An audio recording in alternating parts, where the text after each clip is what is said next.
All right, sound test. Can you guys hear me?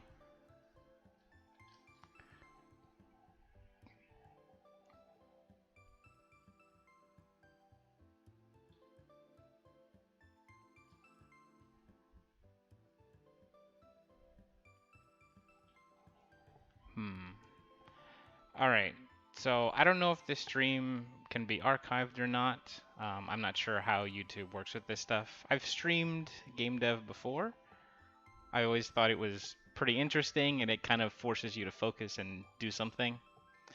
So Sunday is usually my free day where I like to experiment on something weird, something that is too complicated in a major project to you don't want to mess with your code bases too much. And when you want to prototype something, doing it inside of a live project can cause a lot of trouble.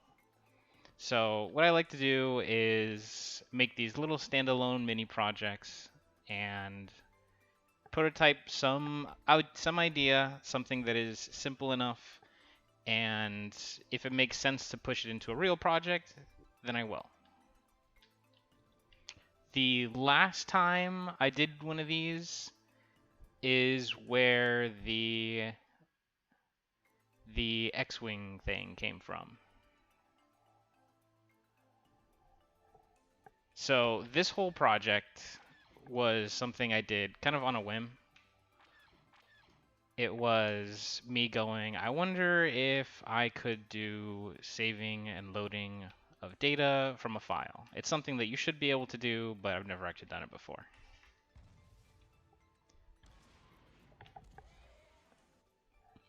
And in the context of a little project like that, it's very easy to do. So what I wanted to do this time is make a little Maverick missile. And the missile itself is not really what's important. It's more the symbology that it needs to show up on an MFD. Because that's something I really want to do for the game, and I have ideas on how to do it, but I've never quite done it.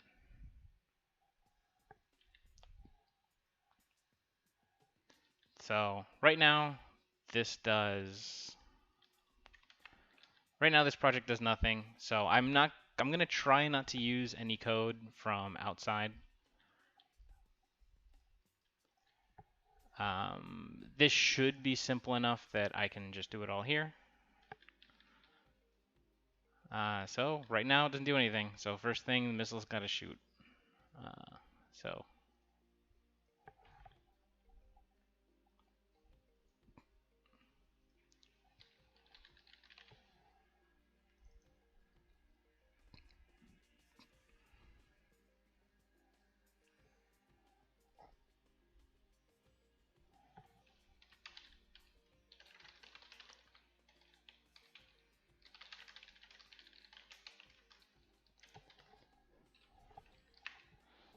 the missile is pretty straightforward.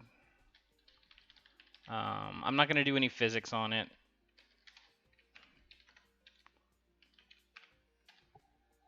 But it does need to have a target.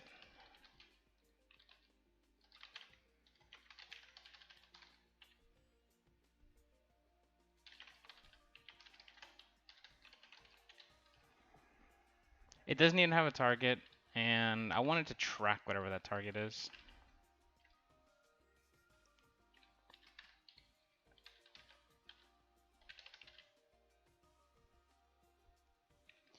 The smart thing to do would be having turn speeds, because that way the missiles aren't just magically tracking targets. But I think for now, I'm just going to do a simple look at.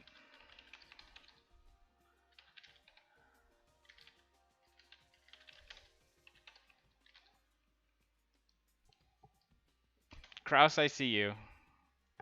I'm glad you're still around. I hope your work is going well.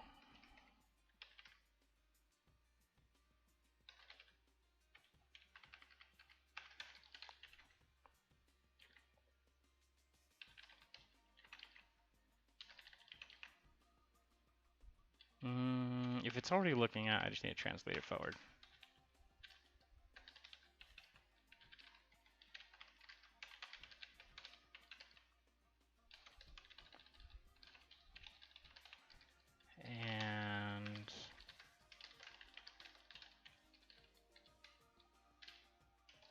And thanks, Kraus.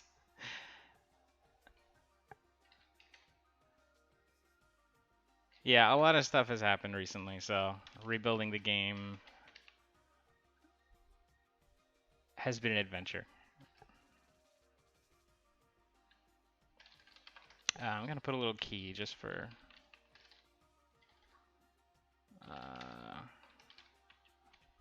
let's just do spacebar.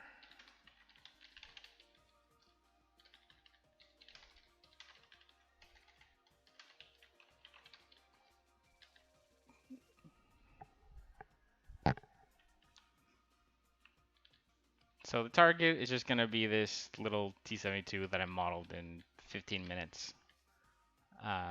This Maverick missile, though, is actually the real missile model I use in Tiny Combat.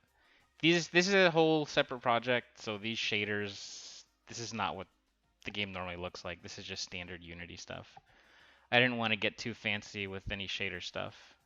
My plan is to release all of this, just open source it, because why not? It might be interesting to somebody. Alright, so the missile needs this missile script. Just gonna assign this as target.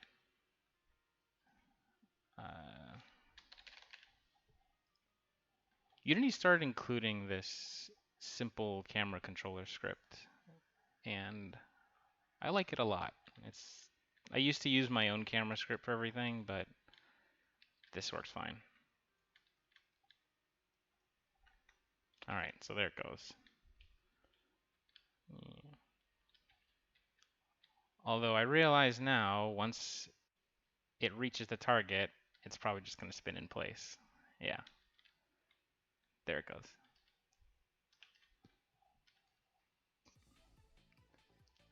So to keep this simple, I'm just going to do a... So this already has a collider. This should probably have a collider.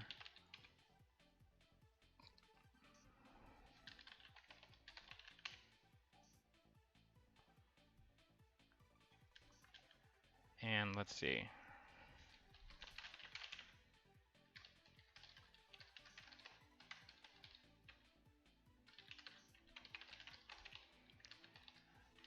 So here.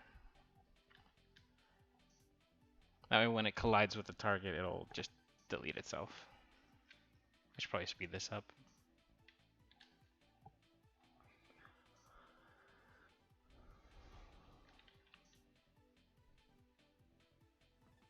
I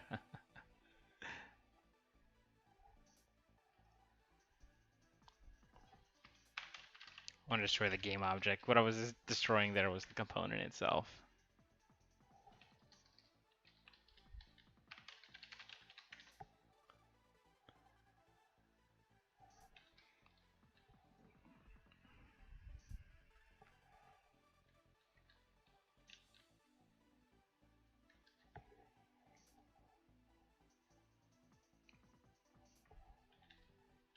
Was Dangerous Waters the sub game? I know there's a few naval games I'm seeing in development.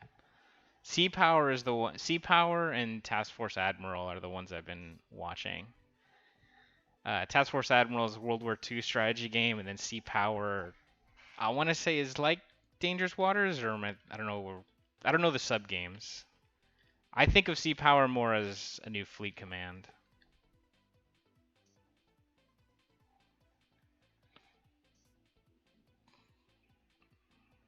Let's make them a little bit faster.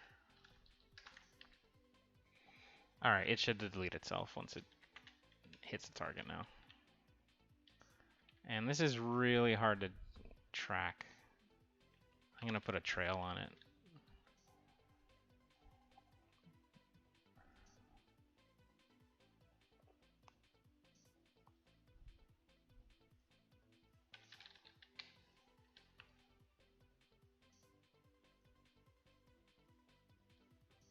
So this is my usual, this is my stock missile trail. I use this on pretty much everything.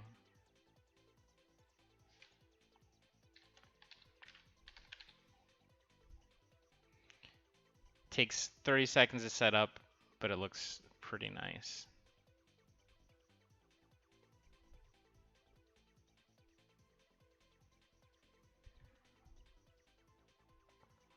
Give it a little fade in so it's not so harsh. And there you go.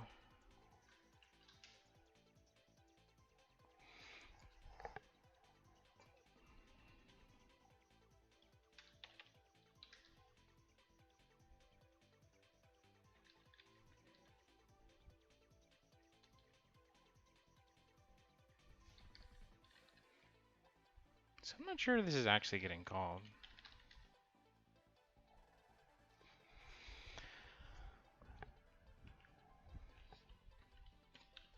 There he goes. That's much easier to watch. I'm still going to speed this up though. I put a breakpoint on the destroy because I'm not sure it's actually getting... No, it's not actually colliding.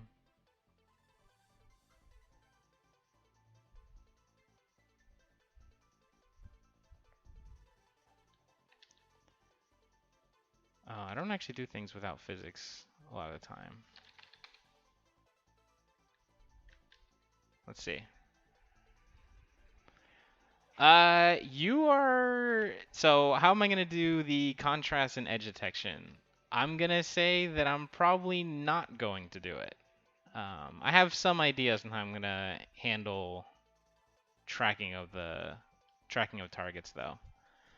Because I don't want Tiny Combat to be too realistic. I don't want it to be dig through the manual for hours kind of thing. I've been pretty. Don't worry about the scope creep stuff. I'm pretty good at shooting down people's suggestions.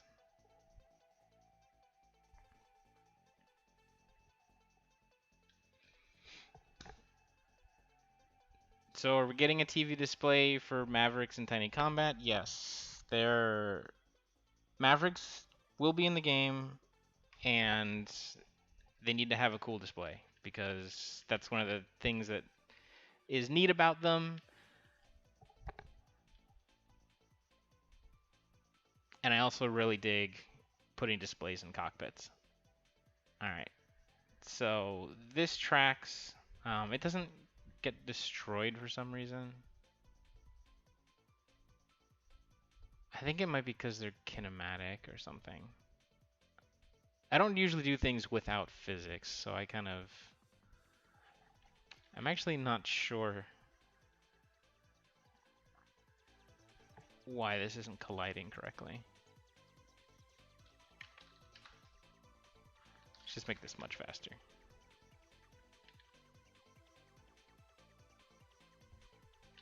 Oh.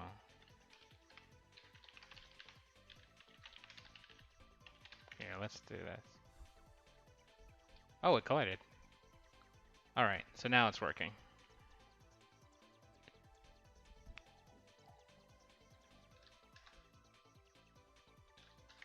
Let's see how fast it goes now.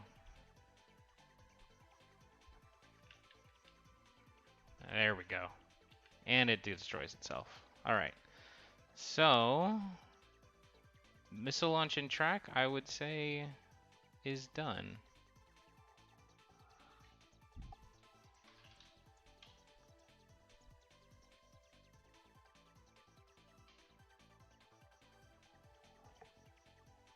Alright. I need symbology now. Unity UI is kind of a nightmare. My idea is to use a render target camera for this. Am I going to save the stream? I'm going to try to save the stream. I don't know that it will. I don't know if it deletes it because of copyright reasons. I have no idea. YouTube's very fickle about that stuff.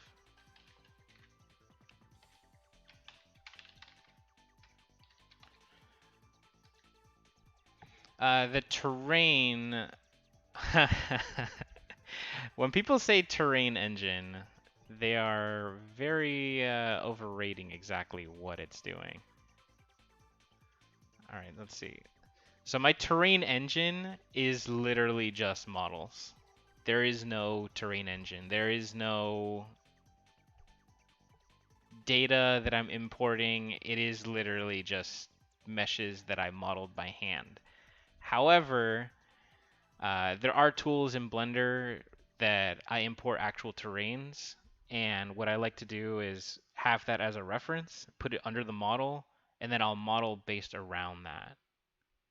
I want to show that at some point, but not today because modeling terrain is something that, oh boy, I've gotten better at it and I'm getting more comfortable with it, but it is definitely it's kind of a nightmare.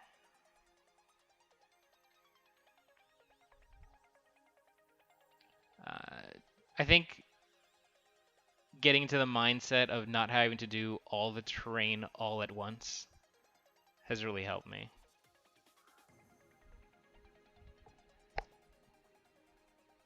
Yeah, so there are definitely ways to import terrain directly into Unity and other tools as well, but the problem has always been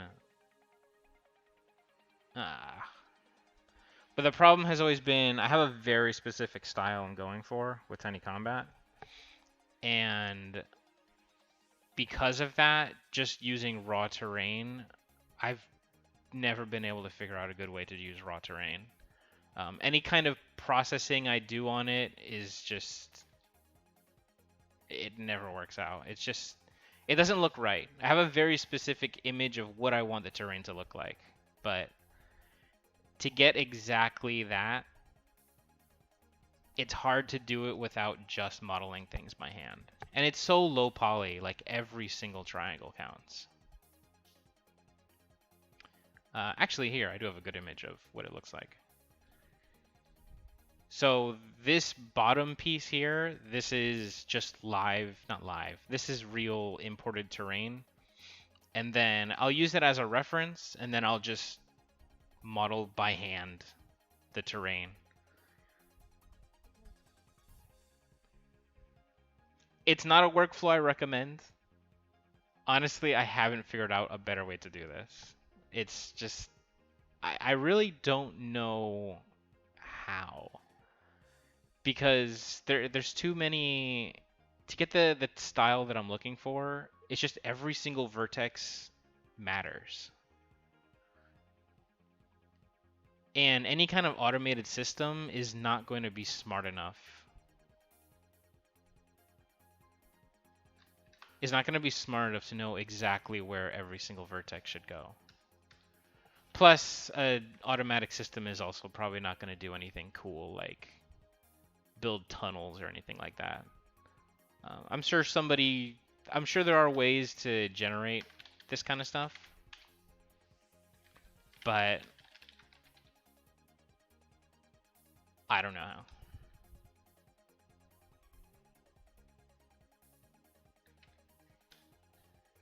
Alright, I'm just gonna make simple crosshair. But usually there's cool text on these things. I'm glad you enjoyed Corvette Jam. Corvette Jam was something I wanted to do in a week. And there's two versions of it. The polished version was 2 weeks of work. But I was really happy with that. That was I want to actually make a game.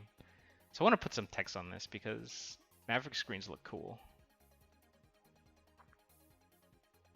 Let's see.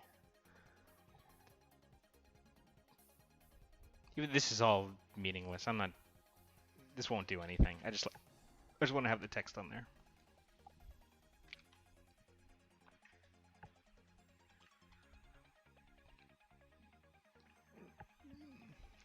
Yeah.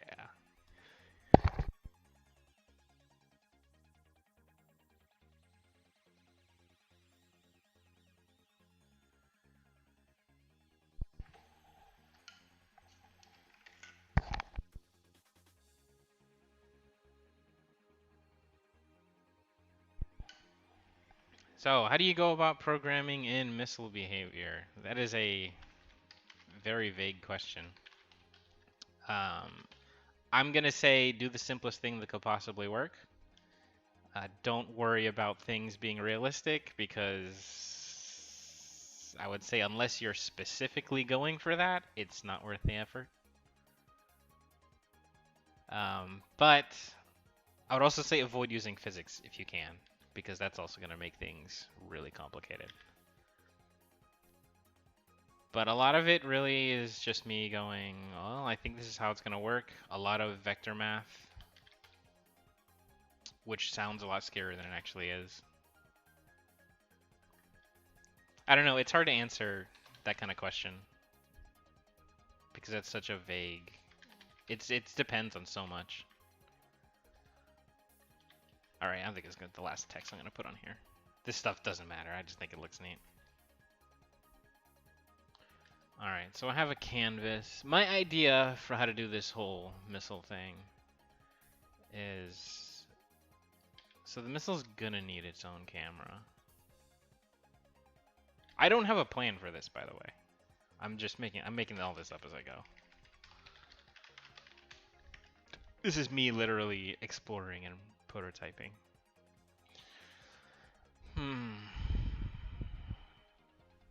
Alright, so I want this UI to render just to this camera.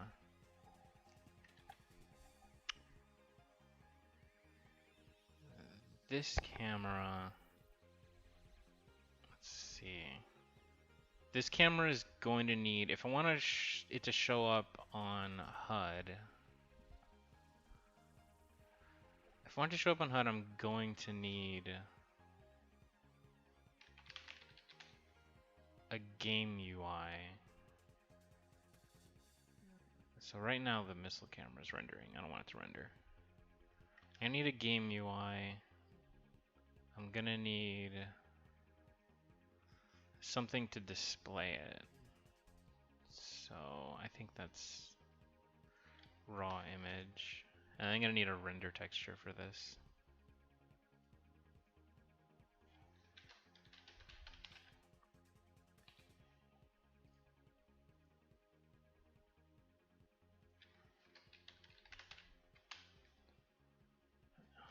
If you have multiple missiles, I'm not sure how you handle this. You'd have to be toggling which ones are rendering to what. Let's see. This needs to go to the render texture. Oh, here it is. Output texture. Alright. So that's doing, okay. To see what it's doing, there's the texture.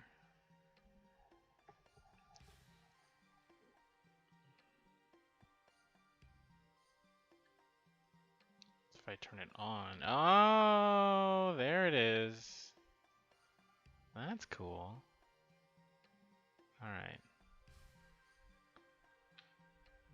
So let's put it, I don't know, over here. So for aerodynamic modeling on missiles, considering altitude, density, etc. If you can get away with not doing that stuff, that's what I would recommend. But it depends on what you're trying to do. But in general, I'm gonna say in general, if you can get away with not doing that kind of stuff, you should. As for how to model it, a lot of what I do is based on... Oh, where are they going?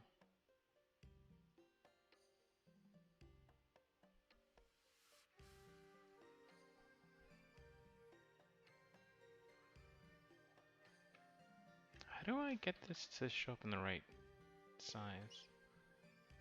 Oh, now that I know that it's going by the canvas size. So with missile physics and physics in general, what I'll do is I'll look up the the realistic equations, which you're not always going to get, by the way, because sometimes sometimes there aren't equations for what you're looking for.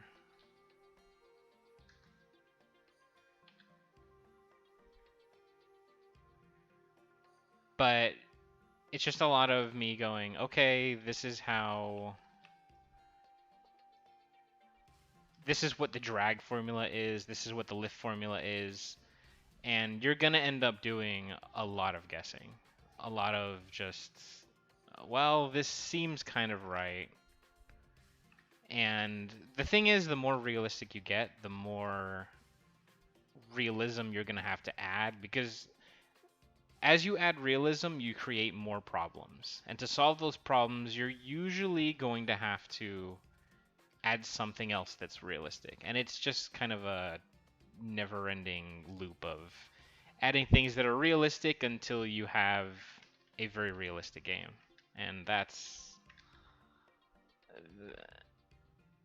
you don't need it, is what I'm going to say. Unless you do, and that's what you're after. But in general, I'm going to say you don't need it. These crosshairs.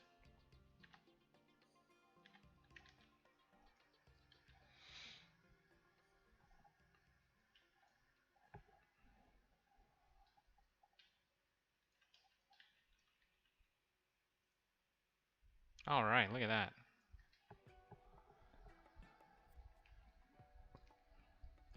So this should work if I launch this.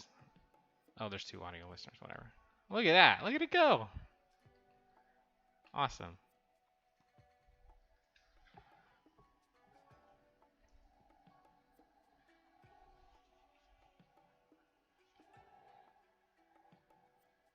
Hi, HJ Gaming. I'm glad I could help somebody. A lot of my knowledge comes from making mods and all that stuff a long time ago. That's the fundamentals anyway. I did actually go to school. And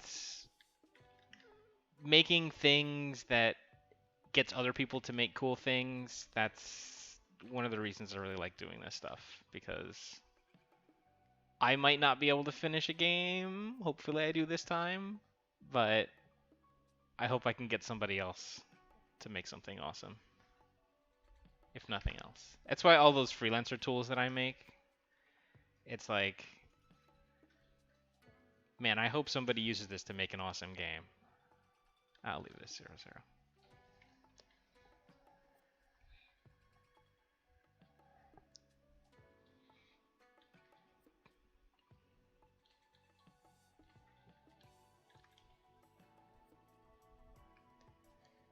So why, let's see. Missile camera has audio source, doesn't need an audio listener. Yeah, making a new freelancer, Zadak, is not easy. The thing with freelancer is a lot of its mechanics are very simple in isolation, but what makes it difficult is freelancer is so much more than the sum of its parts, is what I would say. Why does this go up here? Oh, I see. Because it loses a camera, so it doesn't know what to do.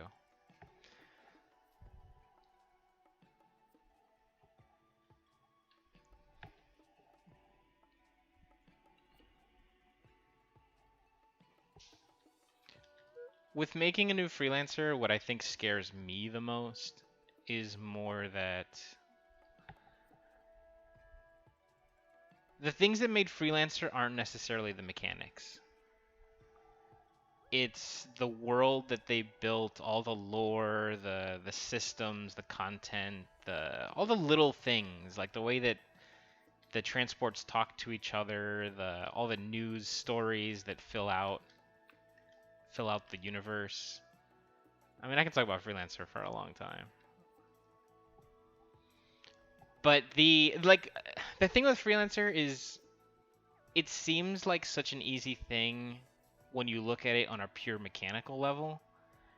because ships and oh my gosh, I miss making space games because it's so much easier. But like the ships flying around and shooting each other, that's not too hard. But tying it all together into this big world where you can trade and I guess that's it. Run missions. There's not that much doing freelancer. But it's the context that makes it work. Alright.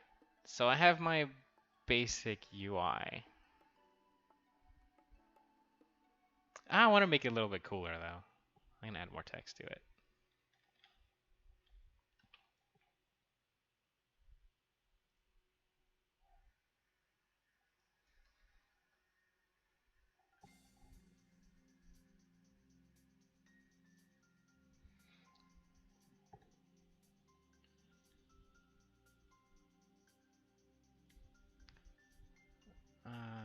Okay.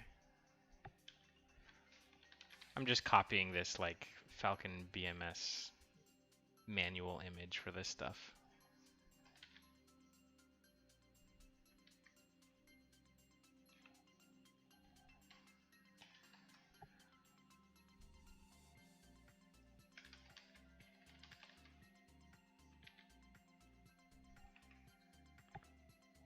Oh wow, the swap. That's something that's definitely not needed for this.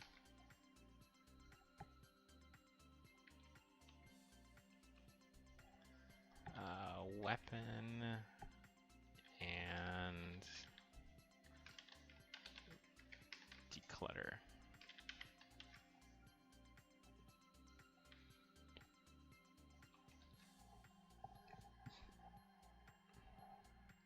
Okay, X-Wing and Freelancer crossover. Dynamic X. Oh, not X-Wing. X series.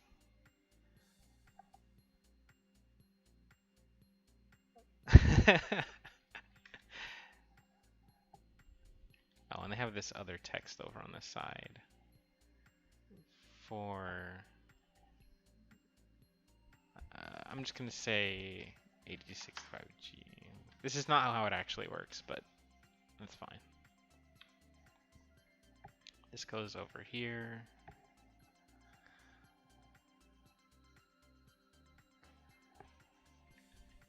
And they also have a border around it. Should I do the border?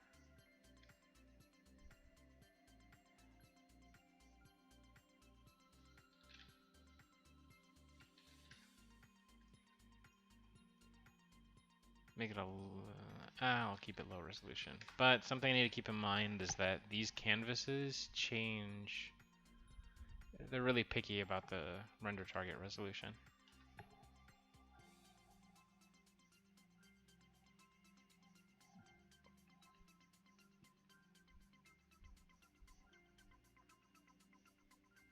So, am I into DCS?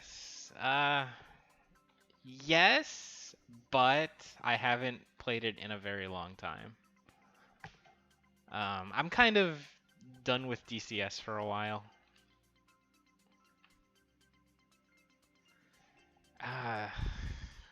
The UI doesn't draw on top. I think the easiest way to fix this.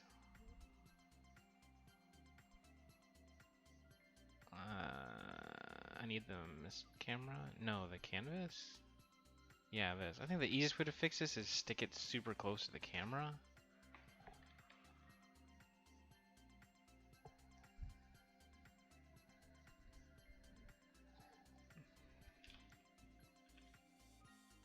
That's good enough. All right. So this UI keeps showing up on the main camera once the missile hits, which that's gonna be really ugly to fix.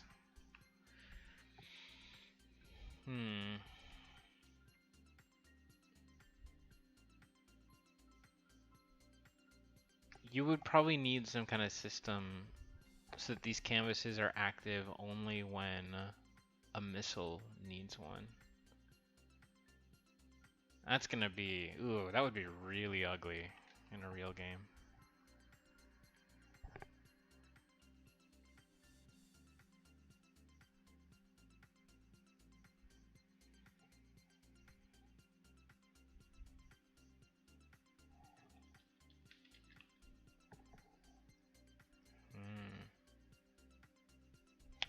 Well, that said,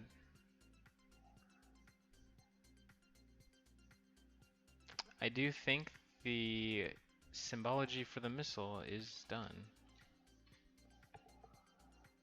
And it is displaying on world space canvases. So I am finding out that this is going to be kind of a nightmare to solve this problem where something needs to happen to this canvas when there's no missile. When there's no camera. I guess it just needs to show blank somehow. Maybe something's always running it. Hmm.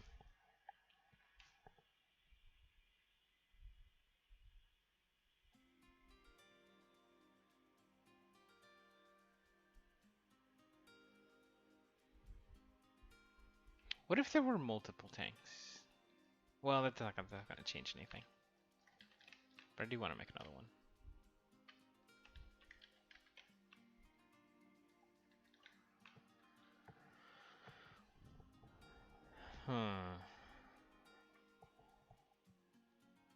Okay, so that was the easy part.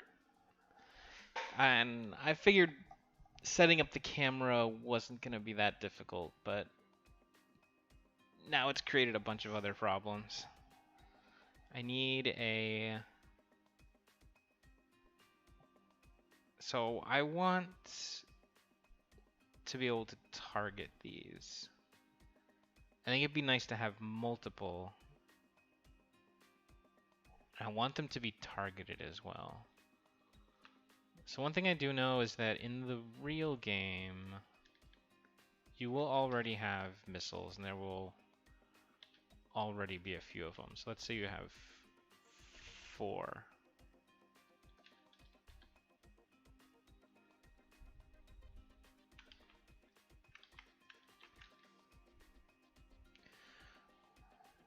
So you have 4 missiles. They all have their own camera that is... But this camera can only be activated once the missile is active, is ready.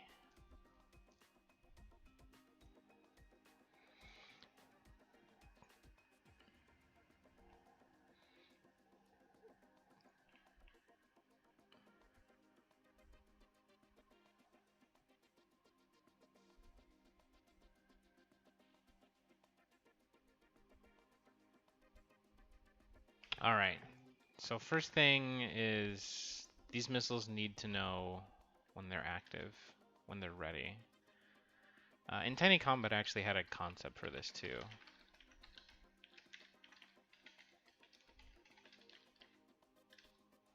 Let me do it with a function.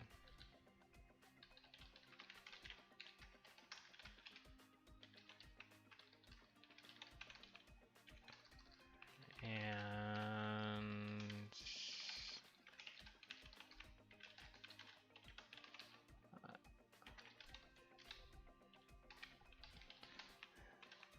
so let's see. Oh yeah, I remember. Yeah, I remember seeing you in Halo. I have actually since. Oh gosh, I've actually since just uninstalled Halo. I'm too bad at Halo. I'm not good at video games anymore. I don't know that I'll ever be good at video games anymore. It wasn't a rage quit. It was a sad quit. I just got tired of losing so much. I still love Halo though. I can't wait for ODST to come out. Alright, so missiles will have their own. They're gonna need their own cameras.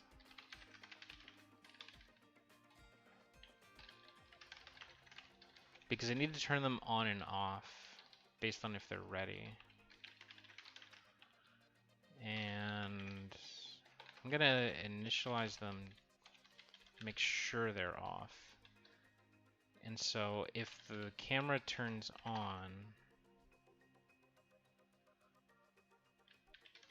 will be if it's ready.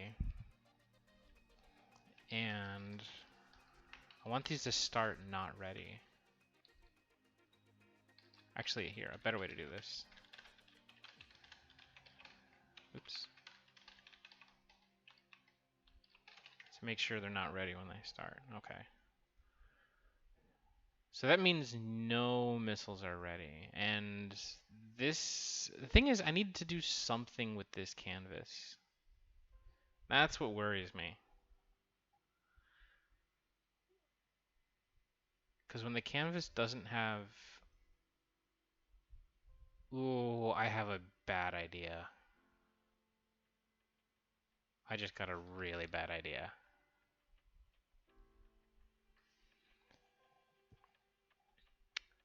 I wonder if this will work. I get a feeling it'll be one frame late if I do this.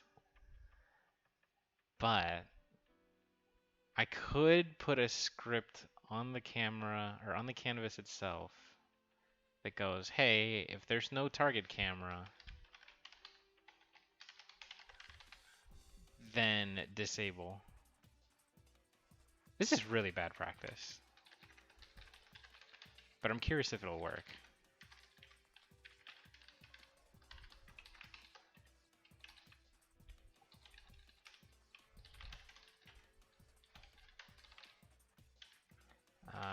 It's going to be a canvas. And let's see.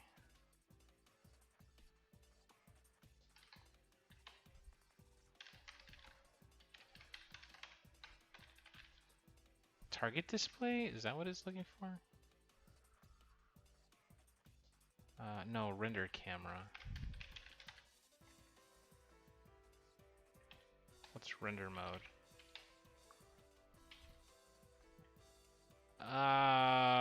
Can you not get that information?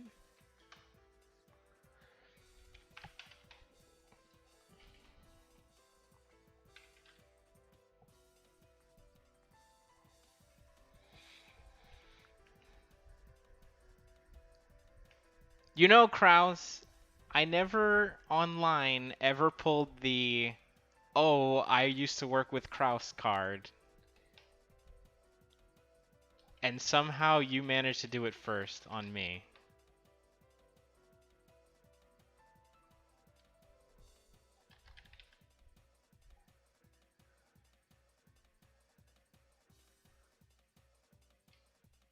I don't know how to get that information. It might not be exposed.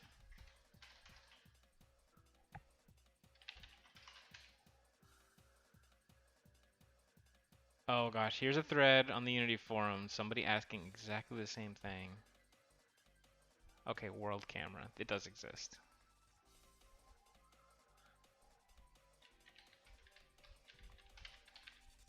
This is it.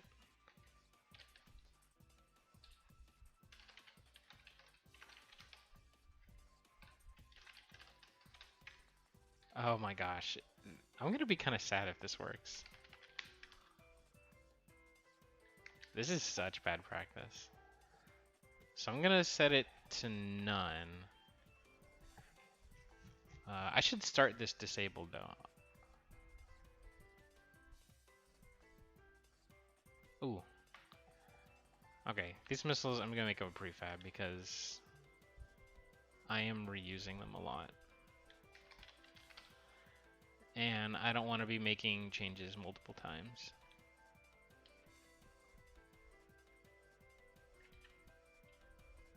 There.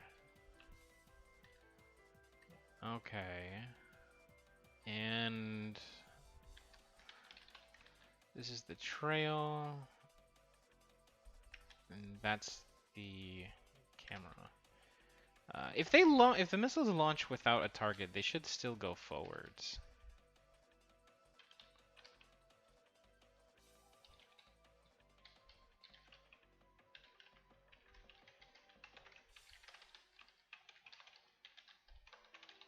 So there, that way they can be dumbfired now. And the way this is set up, they're gonna fire all at once. Oh, where'd they go? Oh, they collided with each other.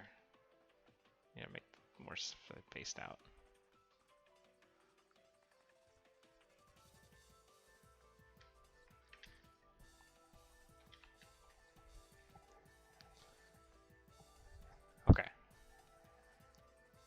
So nothing. Pew.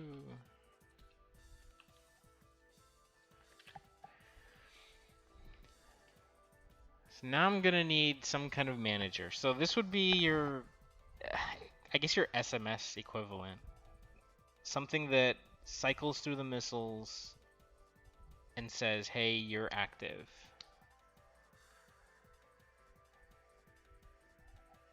Will there be a master arm? I don't know. I don't think the game needs one, to be honest. I don't know. Maybe I add one and it's an option. But it would default to on, and it's just, if you're the kind of person that likes to play with a master arm, you can. I don't know that I'll do that though. Alright, but I need some kind of SMS kind of thing. So let's just do fire control, whatever.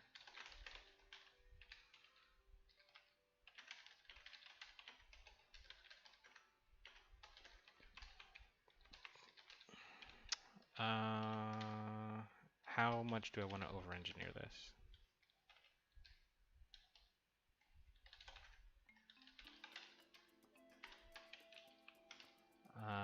Let's see.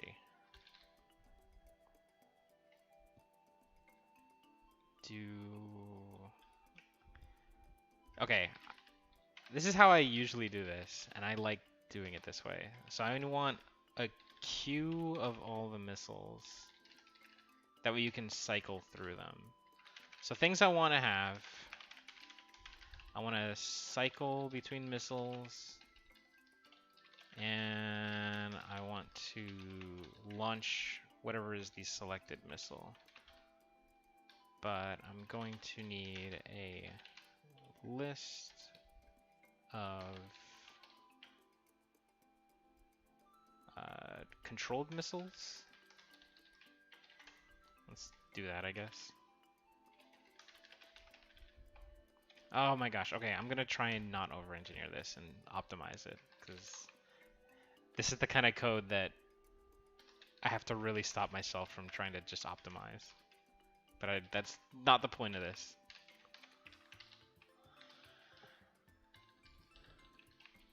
So I have a queue of missiles. I start with an array that you're gonna set in the inspector. And so let's see. New queue. Can I pass in? Yes. Awesome. Okay. So what's gonna happen is if selected missile peak. Wait, I need the name of it.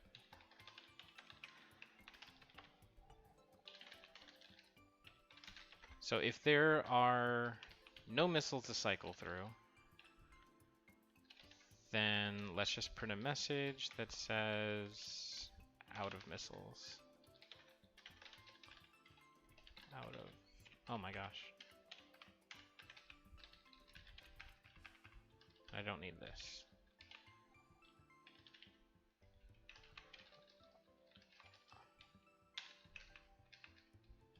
Otherwise, I don't know why, in retrospect, I guess I really don't need this. But, whatever. I'm already here.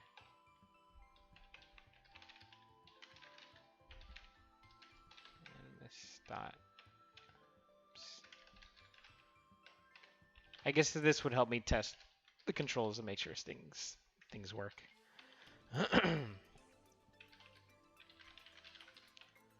Alright. So cycle missile will be, I don't know, R. I like binding things to R.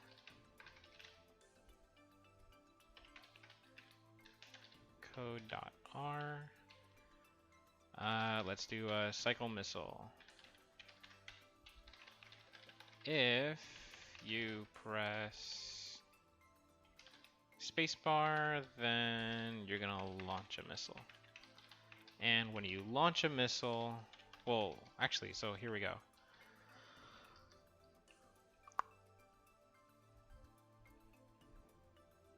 I need to also ready a missile.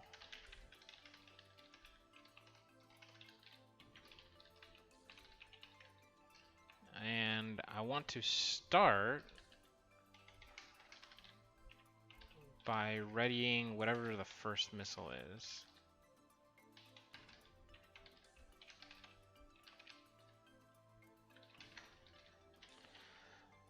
Will there be ATC? I don't know. That's a it's one of those questions that I'll figure that out when I get there. I'd like there to be. There's a lot of things I'd like there to be in the game, but it's how much I want something to be in the game is not necessarily whether it can be in the game, because somebody's got to make all that stuff.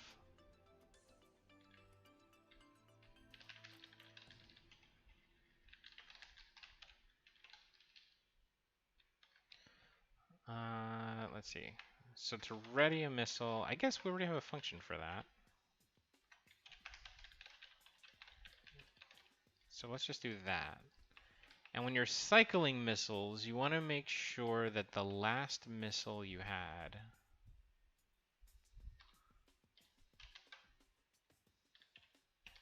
you want to unready it. That way you don't have multiple missiles trying to show a camera. And then, ooh, actually here, and that's not the. So I need my previous missile is actually gonna be. No, this is your previous missile. So your previous missile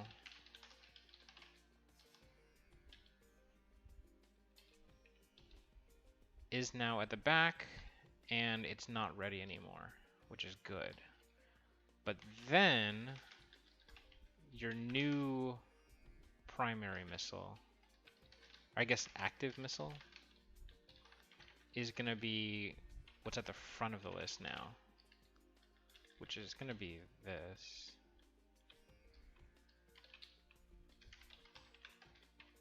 So let's do that. And that's the one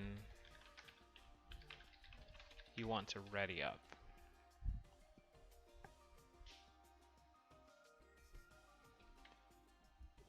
And when a missile launches,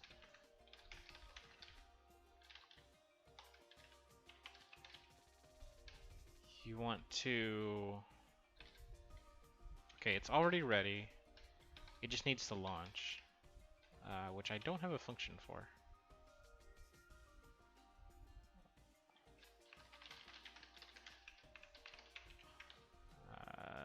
Let's see. And right now, all that does is set this to true. So let's get rid of that debug function. So now it'll launch. Alright, so now I've launched. The next missile needs to be set to ready. But I don't know that there are missiles left. So if the Q...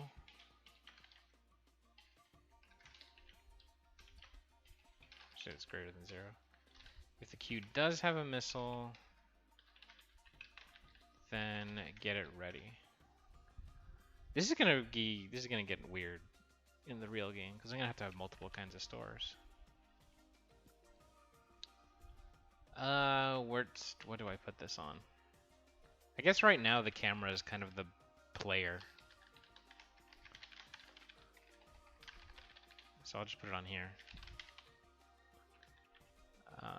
But I need serialize it so it shows up.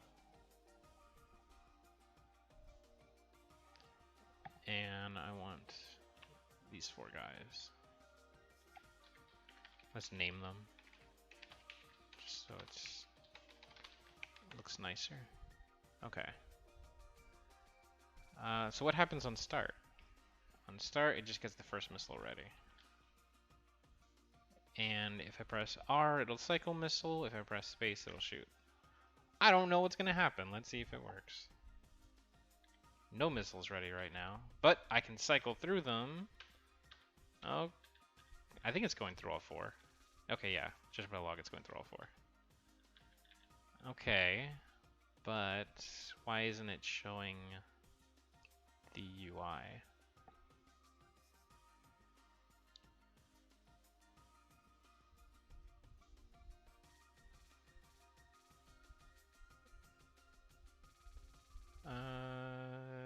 Target cam cancel.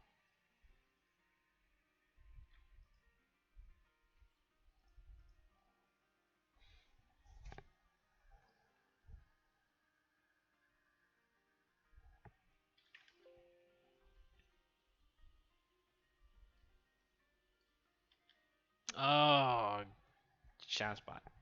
All right, so I'm gonna need. They need to somehow tell the canvas that they're the missile. This is something else that's gonna get really tricky in a real game, because the fire control is gonna have to be talking to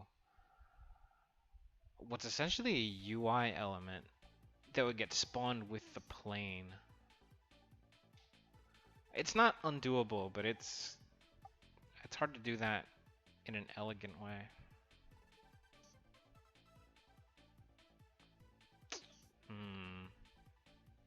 What are the targets on these? They're all the same target.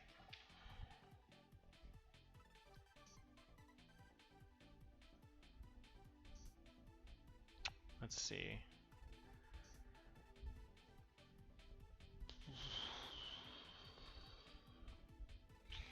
Fire control would probably have to know.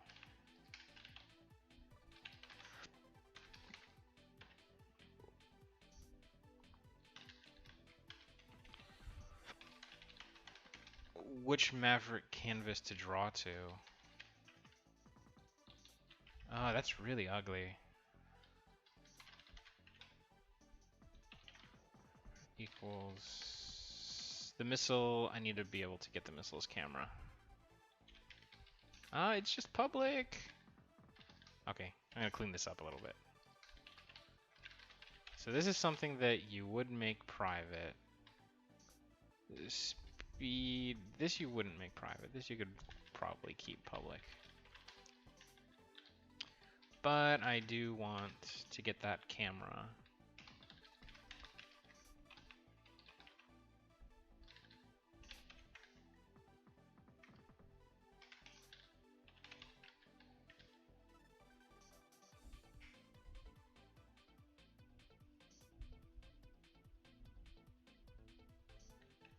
So all these guys lost their target. Let's just give them that.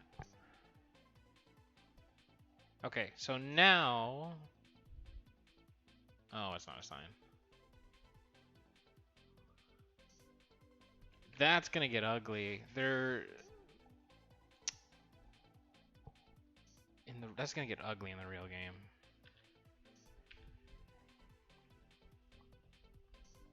So there's something assigned.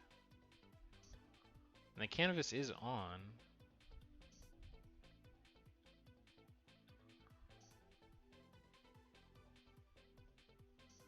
But why am I not seeing it?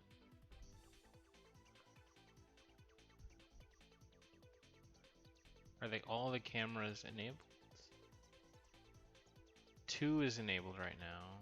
Okay, so it is turning the cameras on and off correctly. It's on camera 3. No, but it's on the first camera here. If I make this camera 3, would it look right? Yeah, if I make it camera 3, it's right.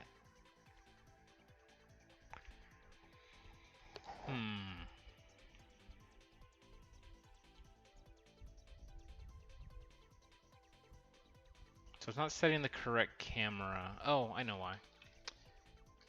Because when you cycle the missile,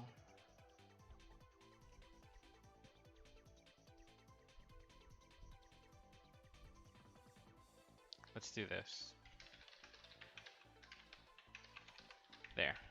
That should fix it. That should fix it so that it uses the correct camera. I'm gonna put a thing on there. There we go. Look at that. All right. So I think if I fire off, well, let's see what happens. Oh, it goes to the next missile. But reading is the only one that does that. So when I fire, here, what I should be doing is ready missile, q.peak.set ready. All right. And why isn't the initial one working?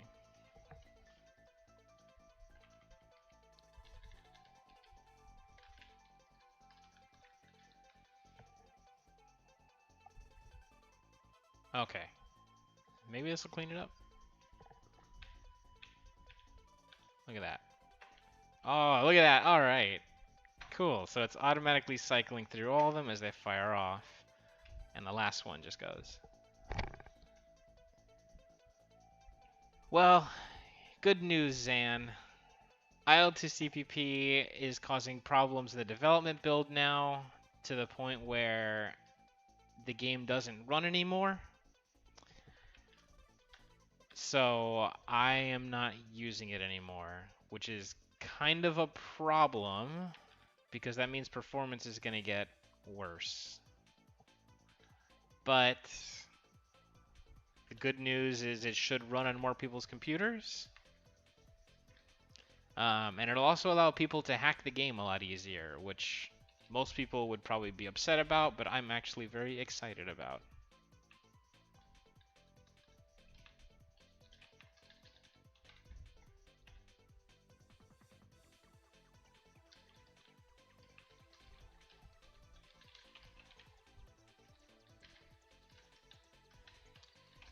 It is sad though because I'm gonna lose like an easy 20% FPS boost. Because IL2 CPP is almost like a free performance increase, but I don't know. It was causing problems with Unitask, which is a library I use for asynchronous code.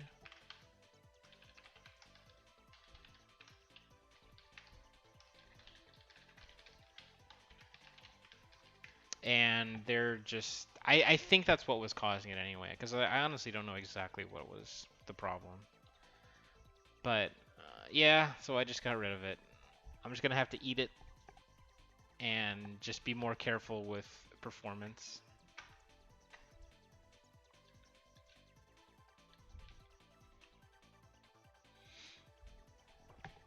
The only thing, so IL2CPP, to give a layman's explanation,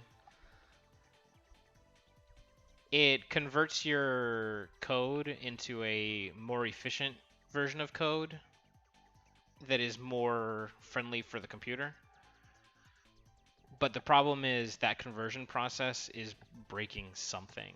And it seems like on some people's computers, it makes the game more unstable in a way that I can't really fix because I'm not doing anything. It's all done by Unity. And those are kind of the most frustrating problems to have because you can't fix them. They're just problems with the engine. So let's see. I have these missiles launching. I still don't know why the first one doesn't ready up correctly. I'm just gonna put a breakpoint in here. It's not experimental anymore. It used to be experimental. But Unity now says this is ready. I think where it got dicey is Unitask, which is a library for... Unitask lets me do... I'm not going to call it multi-threaded because it's not, but multi-threaded-like things. And it makes certain operations like loading games and doing things like loading screens, it makes that so much easier. But Unitask does a lot of weird asynchronous commands are kind of they're not experimental, but in Unity they're pretty new. And just the combination of the two, Altus CPP and Unitask, are not happy. At least I'm pretty sure it's Unitask. The only thing stopping me from using it now. Though I guess since people were having problems with crashing, it's I probably shouldn't have been using it anyway.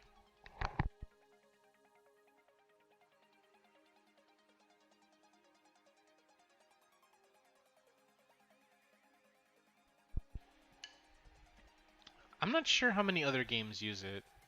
I mean, I don't usually go digging around other games' files. Unless there's something interesting about them. Why doesn't this work? Why doesn't the first missile get readied? So the world camera gets set. Is it because it's in a wake? I think it might be happening too fast. What's not ready here? Oh, the camera doesn't get enabled. Why doesn't the camera get enabled? Set ready. Oh, yeah. I know. It's an order of operations thing.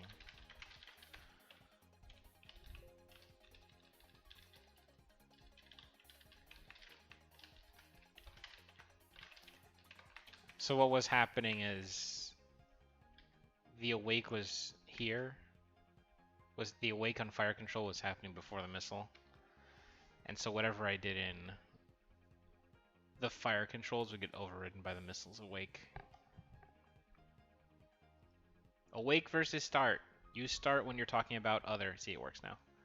Use start when you need to interact with other things. Use awake only to set up things on your own component. Alright, that looks pretty cool.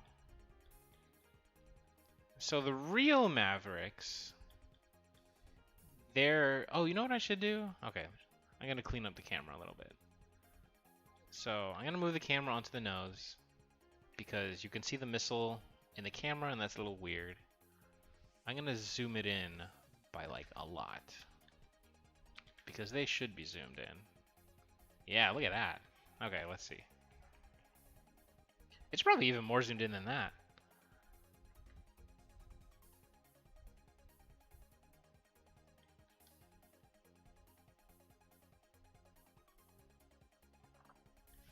Let's do a 10-degree field of view. I don't know what the real Maverick cameras are.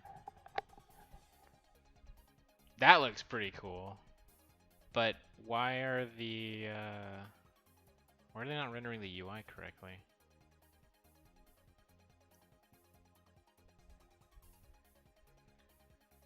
Ah, it's just plain distance.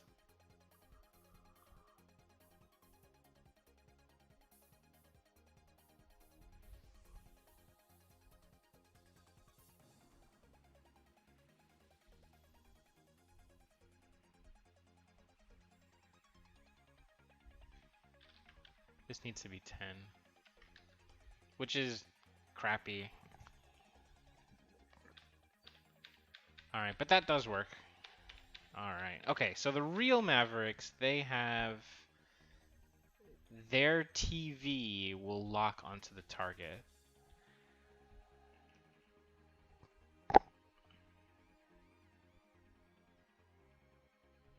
Is 2.5 degrees?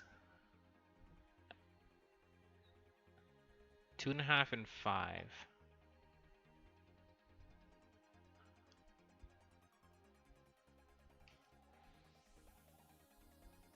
That's far. I guess in real life, these distances are going to be really big.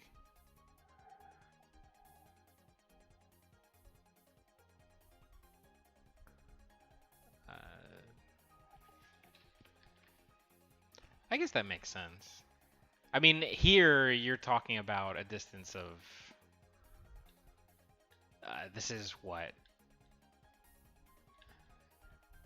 Maybe 200 meters? Like, this is crazy, crazy close to be firing a Maverick.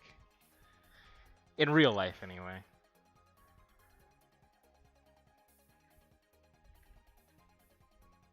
Okay, yeah, that does look right.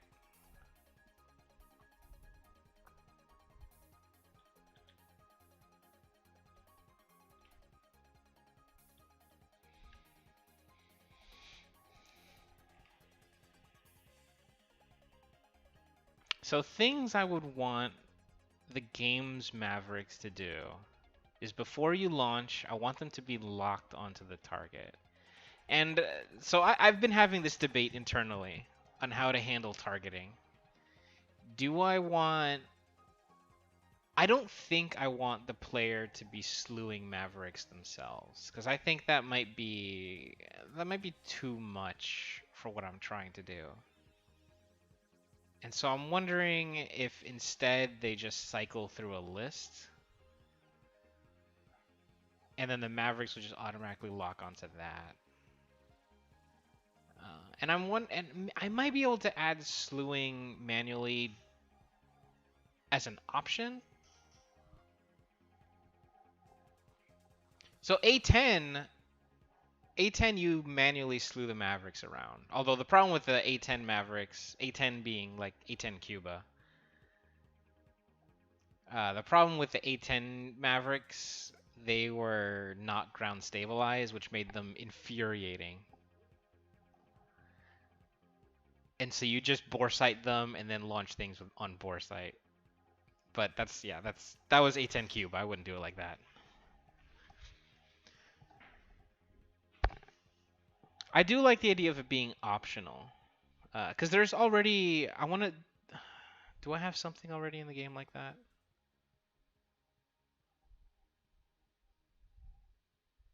I can't think of anything right now, but I want to say there are things in the game that you don't have to do them, but they're there if you want to. And I do kind of want to encourage that. I mean, I don't know what situations you would manually slew to the Mavericks. Maybe in a target-rich environment, it makes more sense to do that. But for your average player, it would be okay with just cycling through.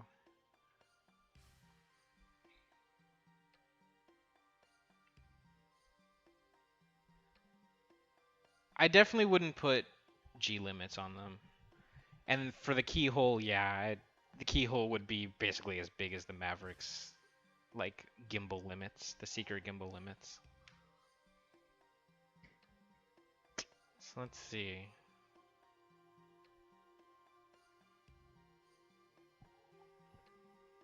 So I'm gonna do cycling through targets first. And how the fire control got these targets, that's also a complicated question that I don't have a good answer to right now. In terms of pure design, not technical.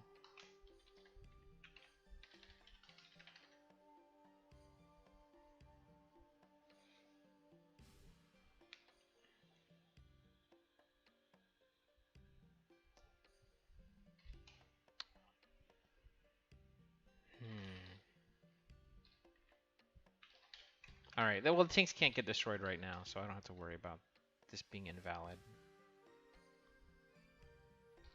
I guess I can do another Q. This would be totally different for the real game. There would be so many more systems involved here. Although I really, really want to cut down on how many systems, because, man, oh my gosh. People don't realize how complicated the sensors are in the Demo Day 30 demo. Because all it looks like in that demo is that there's labels that show, oh, here's a plane, and here's its name, and then you can target things sometimes. But what people don't realize is actually happening is there are multiple sensors on the plane, and what you're seeing on the screen is like a sensor fusion thing going on, where it's merging tracks based on where it's the different sensors. And then when you're targeting, it's like, I don't remember how the targeting worked. It was like, if you target one thing, it tries to get all the sensors to target that thing if they can, but they're not necessarily able to. Oh my gosh, it's really cool, but it's I really don't want to have something that complicated anymore. It's just, it was too much. It was really interesting to write, but I need to stop doing that. Alright, so I do want to have a cycle target button.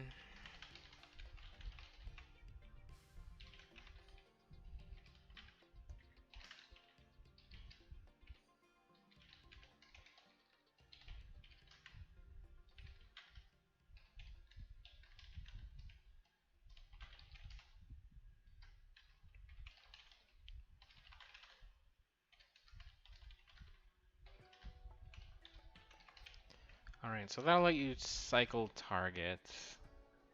But the thing is, I want the missiles to point at something. So actually, let me do this. Active missile.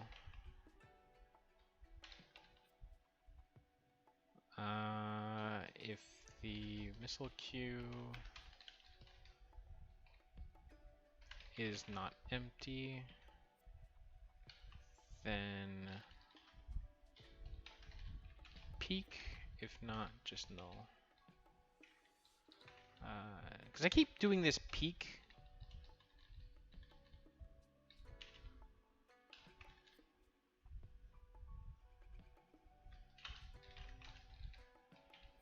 I keep doing this peak everywhere, and I may as well just surround it in a function. So I can just do active missile instead.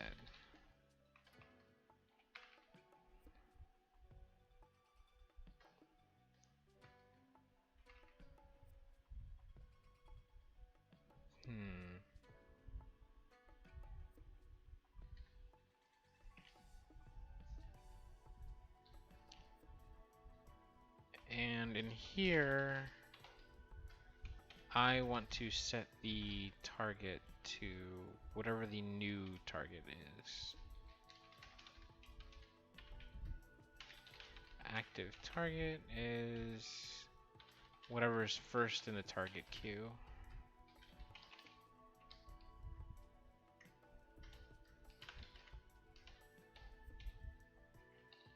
Okay. Why? Why was that upset? Oh, this should be transform. Target queue from the target list. And this should be transform. Okay. So this should work now. The targets are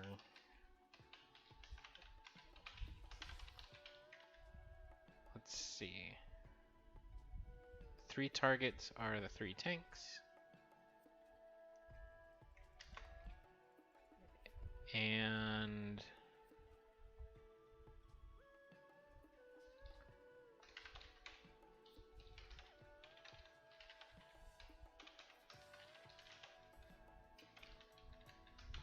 active target.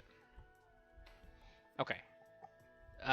But the problem is I don't know what the missiles are targeting. Because there you can't see anything. So I'm going to do that next. So if I check the... Oh, I don't have a key to actually cycle targets.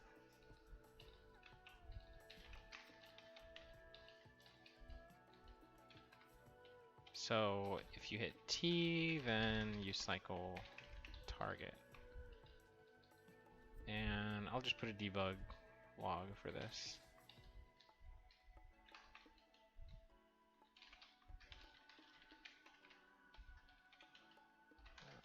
You targeted active target dot name. Okay, just so there's something to show up.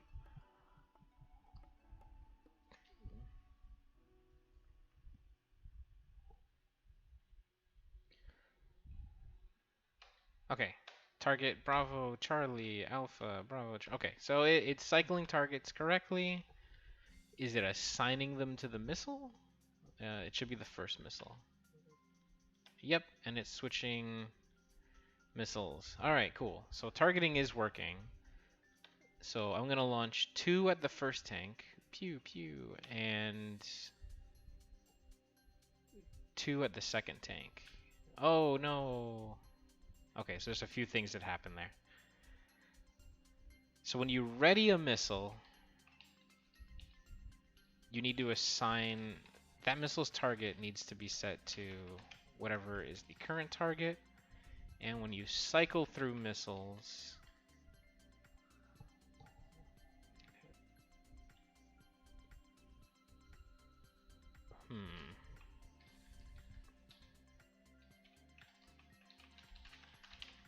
I'm gonna make a stow missile function because I don't know if stow is the right word for this, but so what to do when a missile needs to stop being ready.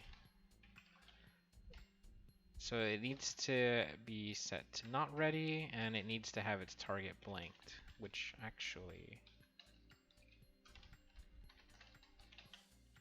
can do it that way.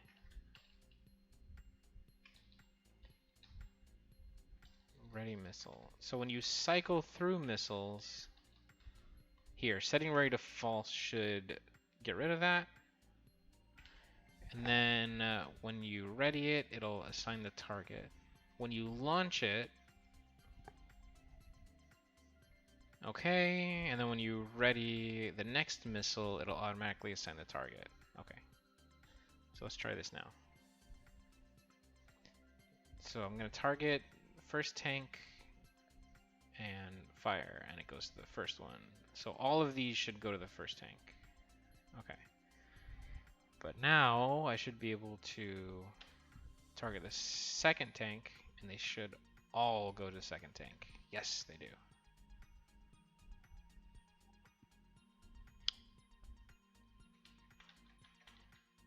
Oh crap, what did I just do?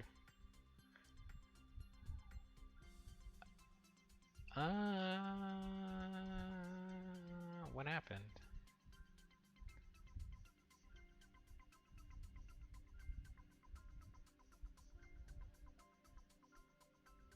Oh, I tried to cycle when there wasn't a missile. Because I'm out of missiles at this point.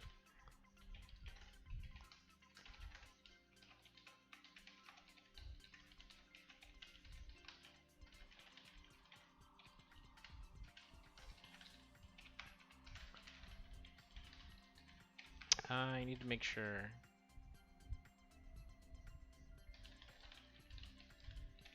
Okay.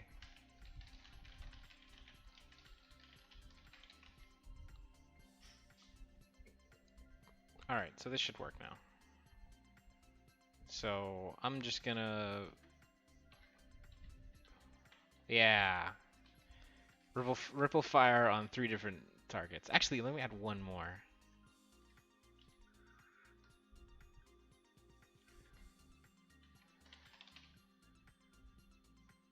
Yeah, so you can ripple fire 4 on different targets.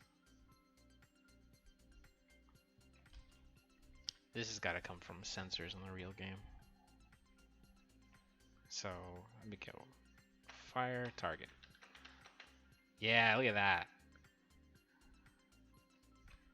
Okay. I want to clean up some stuff now. The way those trails disappear is really ugly. So, before destroying it,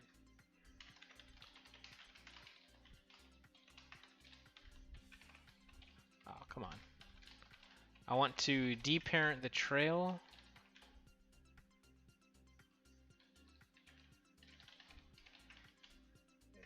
Deparent the trail. That way the trail doesn't disappear so abruptly, because that's really, really ugly. And make it auto-destruct. That's one of my pet peeves when people do that, is when they delete the trail before it fades out.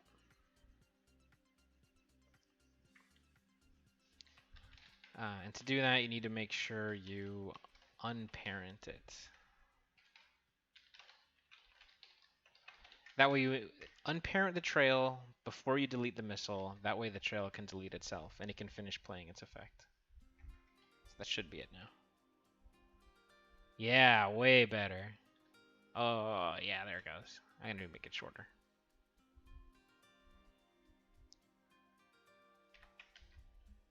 Number one pet peeve. People don't do that.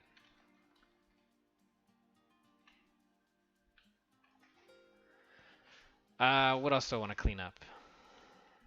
There's something else I had in mind.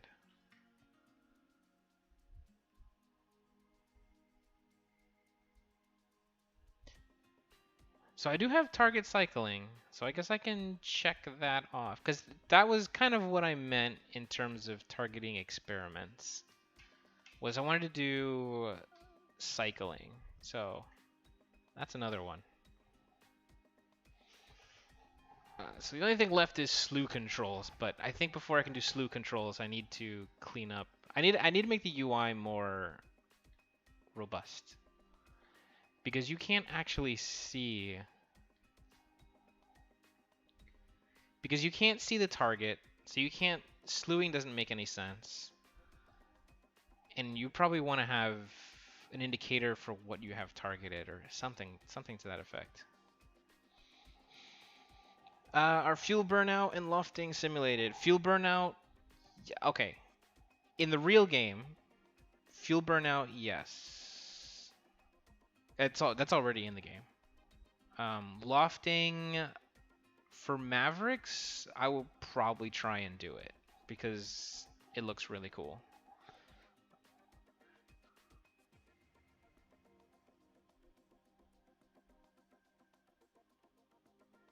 I mean, I have to. Missiles are on my list to like really clean up when I get to them. Like, there's a reason that in all the latest videos and stuff I've been posting, that it's only been dumb bombs and guns. Because missiles, I really want to change. I want to simplify them. And I think I know how to do that while still keeping the whole energy management stuff in the missile code.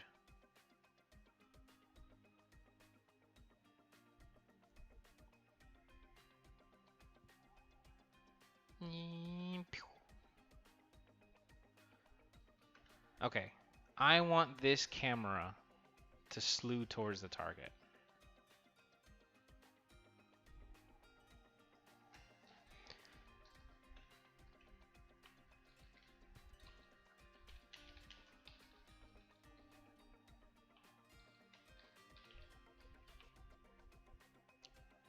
I already have the camera.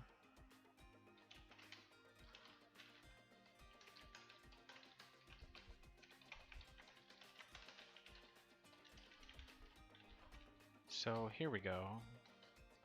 The simplest way to do this is to just do a look at. This is like the worst way to do it.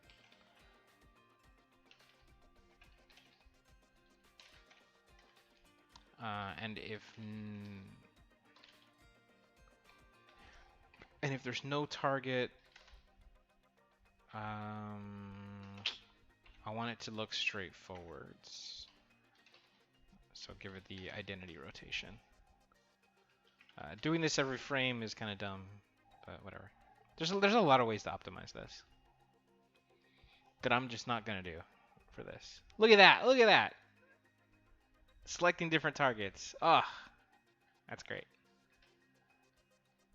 Why'd the cross disappear on this one?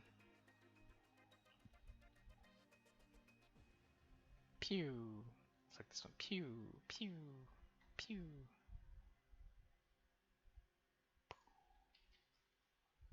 Actually, why does this disappear completely? It should still be there. Oh, I think it's because the texture is empty now. It's just blank.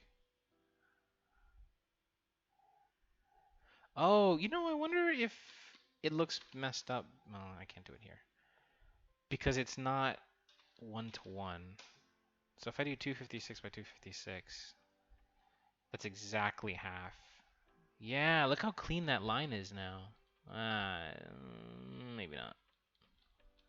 But that is part of the problem. So if I make it just, I think this texture is 512 by 512? No, it's 56.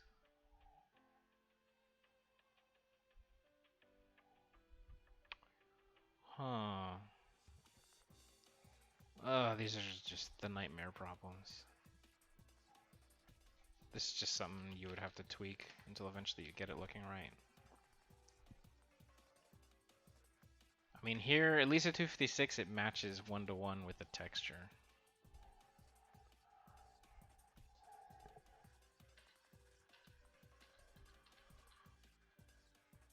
That's really a shame.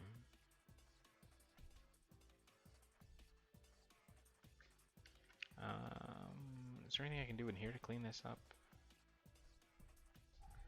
Does Pixel Perfect do anything? That probably only worked in the old. Oh my god, it fixed it! Weird. Alright, I want this display to show more useful information. So I want, let's see.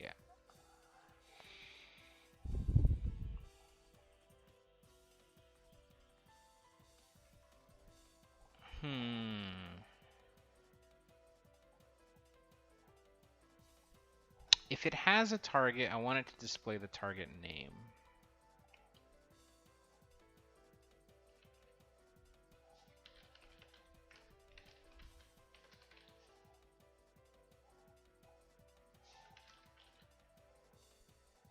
Should it be like a target alpha?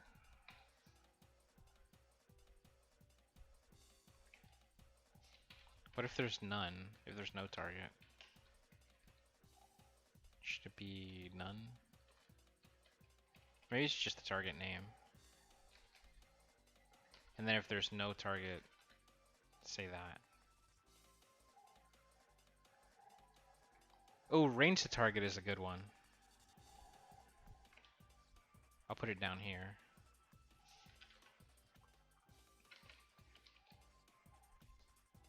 I guess it'll be fine just being a number. Alright, so I want range and name.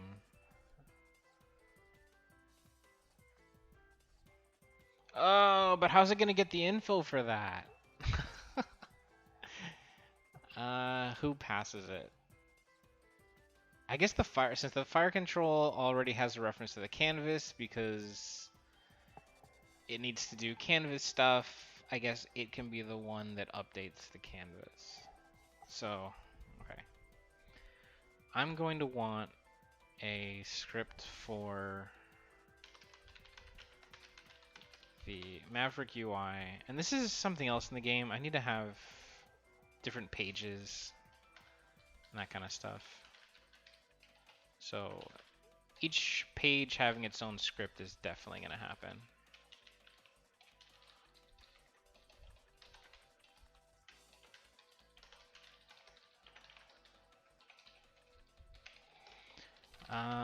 Let's see.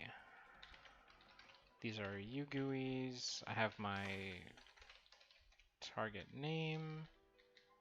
And actually, I don't want that public. Definitely don't want that public. Target name and range. Label. Let's call them labels.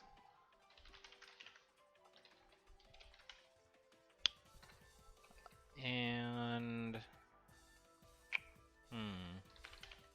guess it'd just be a function.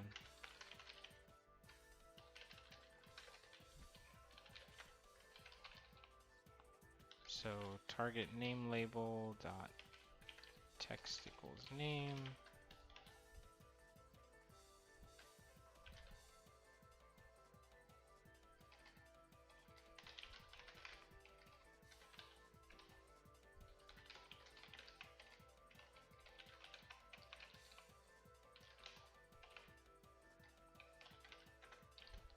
How do I do this? That's not a, this should be a float. I want in this format. No decimals.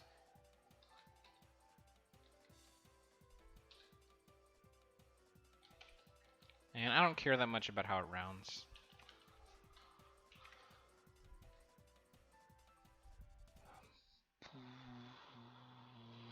And actually, I'll just have this thing keep track of the canvas itself.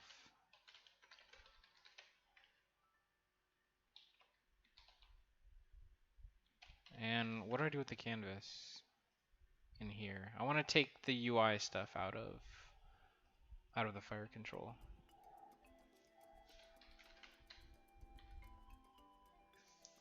It sets the world camera. So set camera.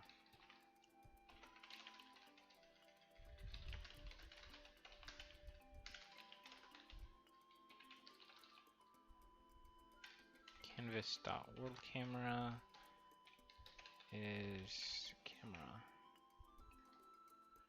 Okay, so let me get rid of this, turn it into the Maverick UI. Let's just call it Maverick UI. And set camera.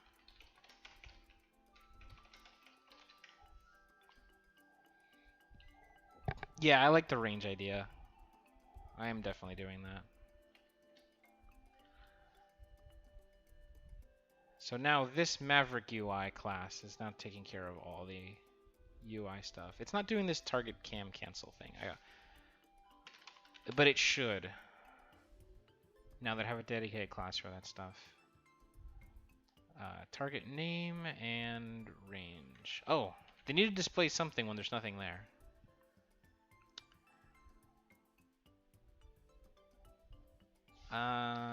Just dots, I guess.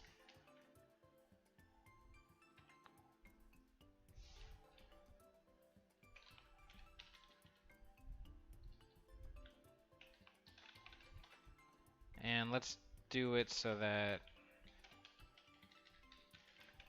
if it's a negative number, then it's an invalid range.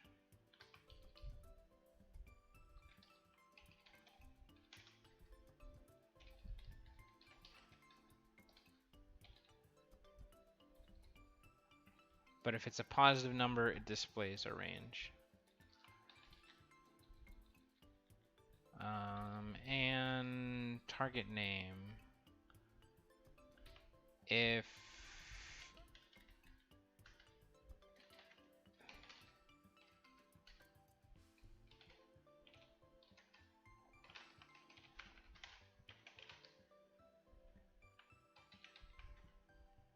and use name, otherwise use no target.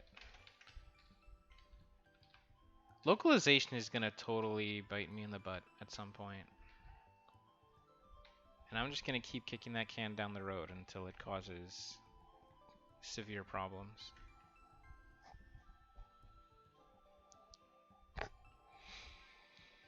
So specifically, okay, so the question is, since Maverick uses a camera, will there be missiles that the player can steer like TV missiles or are guided by laser designator?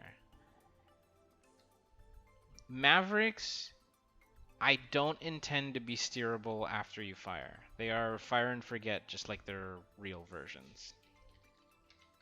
I'm gonna make this silly text to make sure I know it's working or not.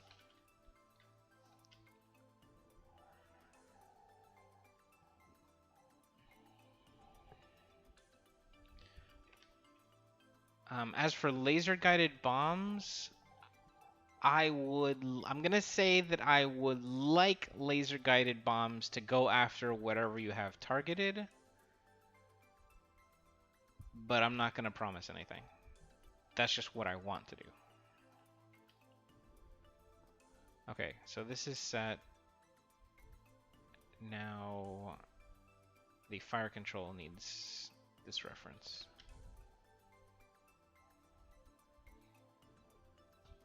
If I did everything right, it shouldn't look any different. And no, it looks pretty much exactly the same, which is right. Oh, that's so tiny though.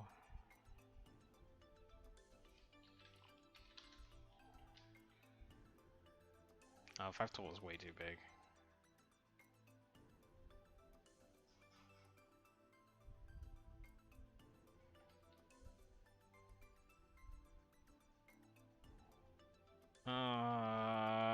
I don't have any good numbers here.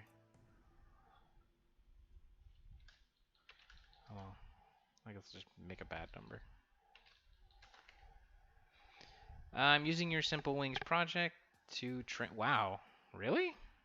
To train machine learning agents to land. I know I've wondered about that. Is it okay to make a video on it? Yeah, of course. I made it so people can use it. The only thing I ask is you don't just turn around and sell it in the asset store, because that's real lame.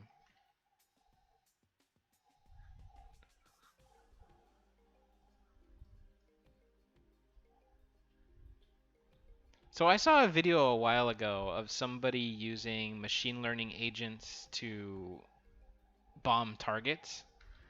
And so the machine learning, like the agents didn't even know how to fly a plane, so they had to learn how to fly a plane and then learn how to bomb something with trajectories and all that. And after a lot of iterations, because that's machine learning, they did eventually figure it out, and they were flying around and bombing things like crazy. And I have thought about that. Like, I wonder if instead of writing AI, I could just constantly train machine learning things. And I'm not going to do that because that's a whole world I don't want to get into, but it's something I wonder about. So I'm curious. I'm curious what your video ends up looking like. Okay. So now these are correct. I want to update the UI.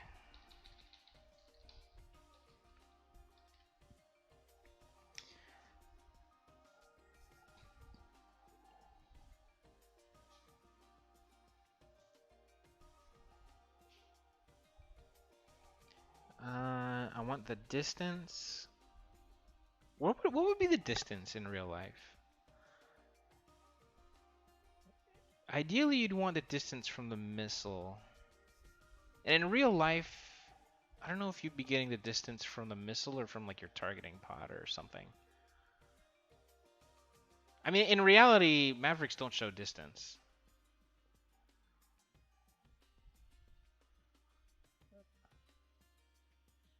So I'm going to keep it simple and just say that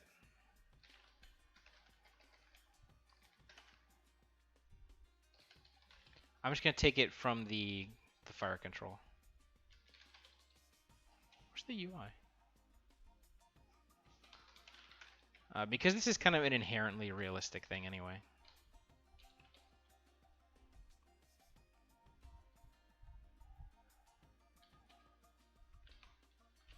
So target range.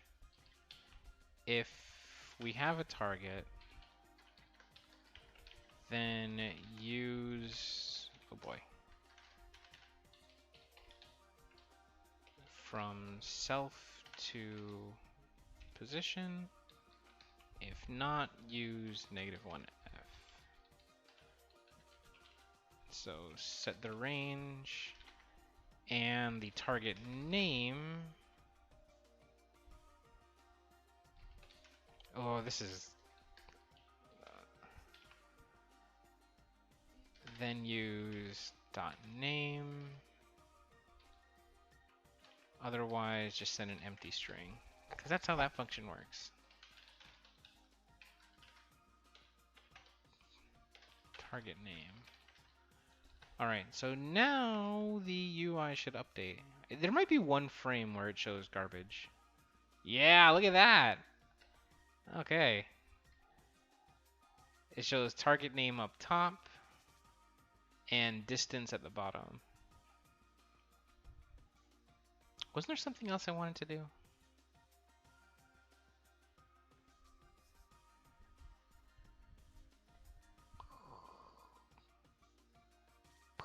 That's cool.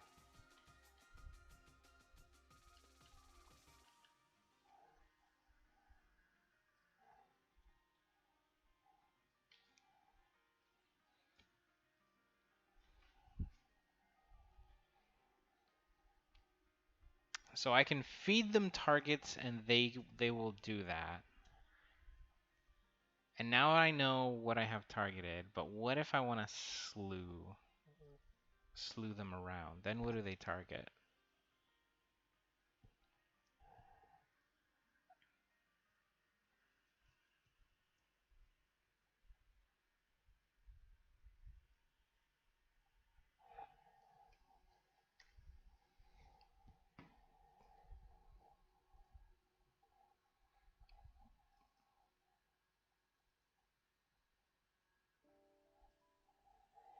Hmm.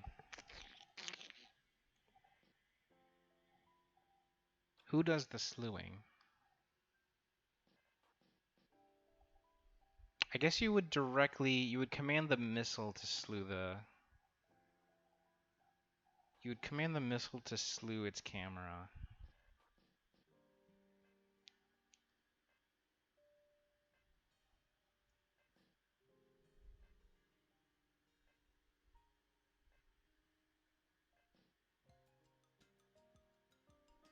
And when you're slewing it, you're overriding its target, and it would just launch on whatever it's slewed on.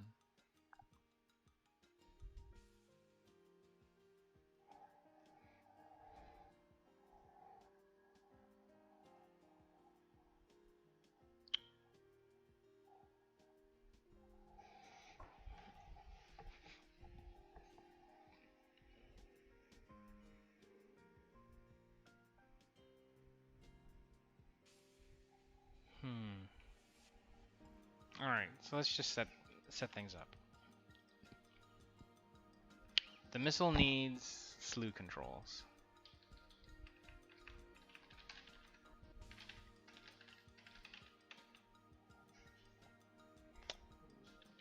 But that's also a mode.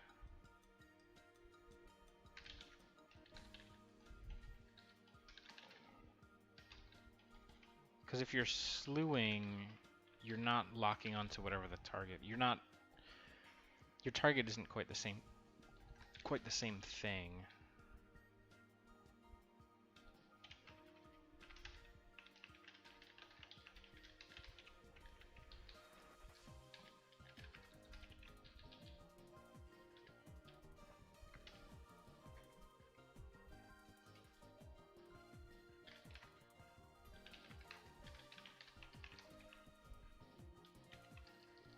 Ooh, in real life, or not in real life, but in the real game, you'd want this ground stabilized too. Oh, that's a lot of math. Oh, I just realized why A10 Cuba didn't ground stabilize its Mavericks. Oh man.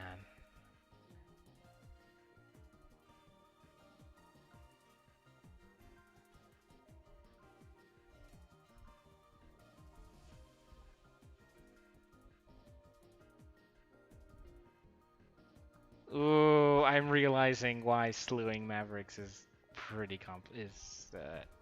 kind of complicated.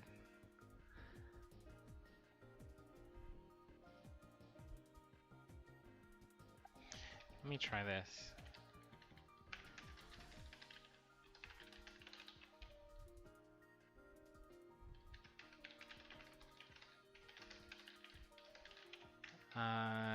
If the target.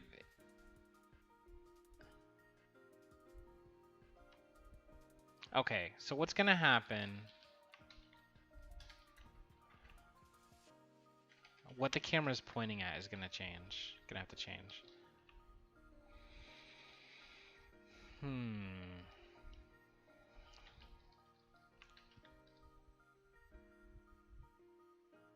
I also have an idea on how it could track moving targets as well.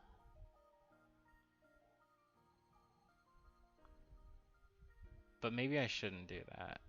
Oh, how cool. Okay, I just got an idea. How cool would it be if you locked onto a target? I don't know why you would do this in the game, but if you could lock onto a target and it locks center mass, because that's what it would do, but you could slew it so that, say, it hits the bridge of a ship or like the radar on a ship or something like that. I don't even support that kind of thing, but That's that could be possible with what I am thinking about right now.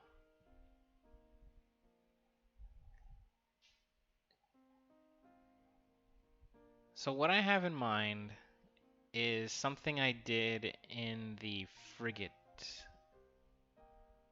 mini project, my secret frigate project. I had a whole targeting system where weapons would aim at transforms that were out in the world set by some kind of targeting system. So the way this Maverick could work is when you're slewing, there is some target out there in the world. It could be a real transform. In that frigate thing, I had this crazy, this like really optimized. It wasn't actually a transform. It just kind of acted like one. But you're slewing this transform around, and when you let go of the slew controls, it locks onto whatever is under it. So if, for example, and you're gonna have to do a raycast to figure out what is under. If the raycast hits, it doesn't matter what it hits actually, as long as it hits anything, it would not slew, it would set that transform as a child of that,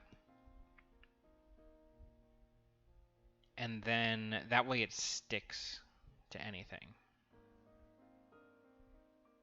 That could get really complicated because that frigate game already had I had a system for this so that I wouldn't have to use a real transform, because the problem with a real transform is what if that transform gets deleted for whatever reason?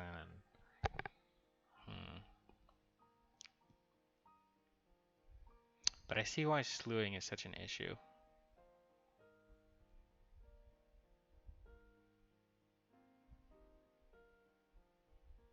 I think before I do that, I want to put a little cross on the Maverick UI to show where the camera is slewed.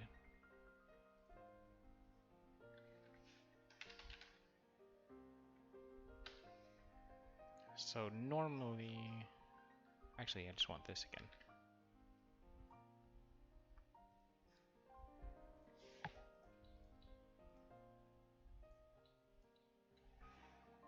So here, you could move this around, and this would show where it is.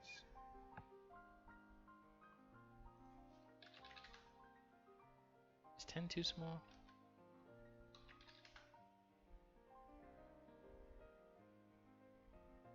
Let's go with 2016. 16 too small? What does that look like? No, that's probably the right size.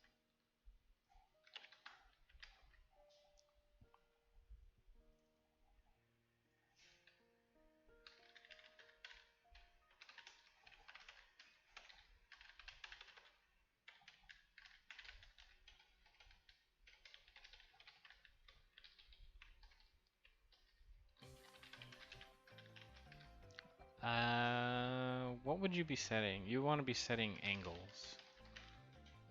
So set camera angles. You want your pitch and yaw? No.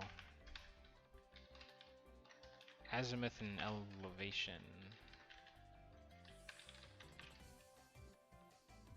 And how high does it have to go?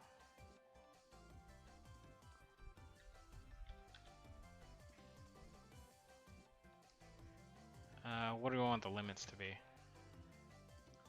Let's say this, 90? Because 100 you're up here. Actually 100 might work. Yeah, so 100 will move something like this. Okay, that's fine. Let's go out of 100.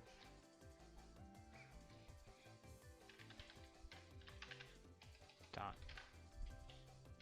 Position. I want the azimuth divided by 100 and elevation divided by 100. This is going to move it in a square, not in a circle, but whatever. That's fine. And I need to get the camera angle from the missile itself.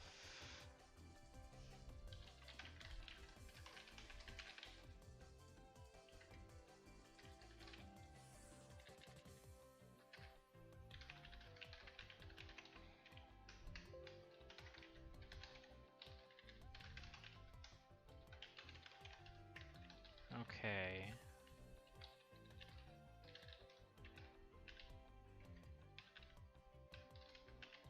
I hope these work. I'm not sure these angles are going to report correctly. By using the local Euler angles.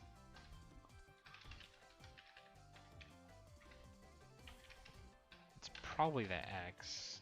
And for azimuth, it's probably the Y.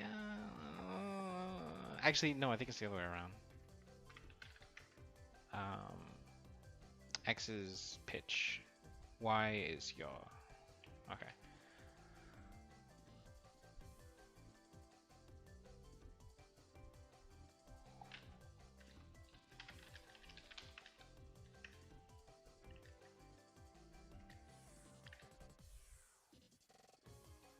That's from there. Fire control needs to report that to the UI.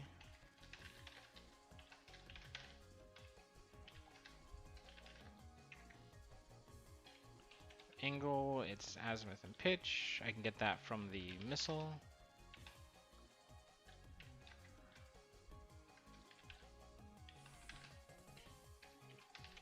But what if I don't have a missile? Because I might be out of missiles.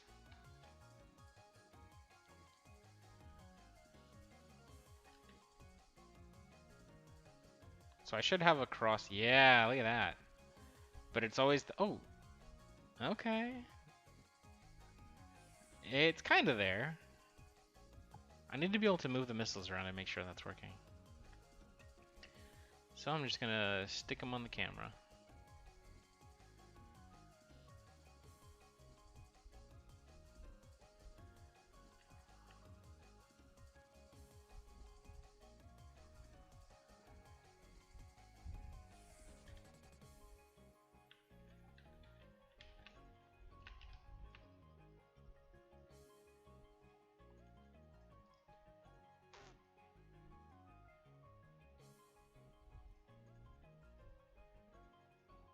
Two.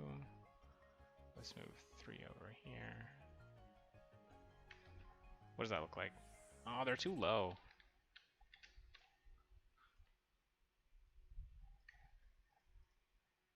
Close enough.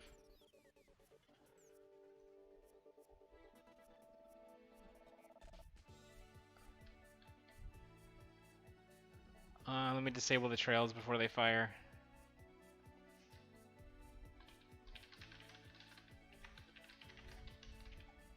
Actually,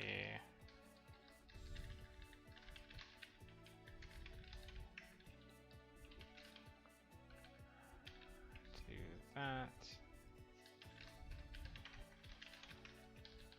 And when they fire, you want to turn the trail on.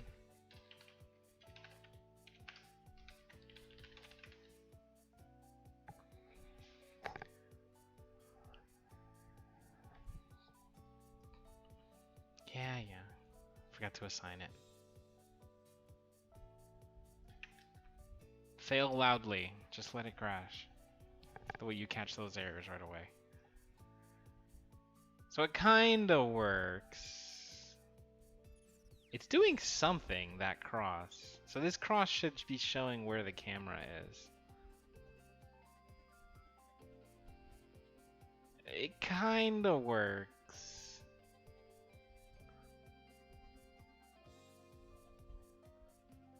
But not quite.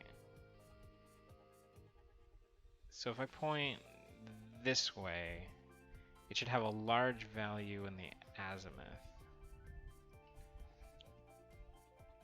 So what are the values here? Oh no, why is it 0? Oh no. Wait, that's the wrong missile.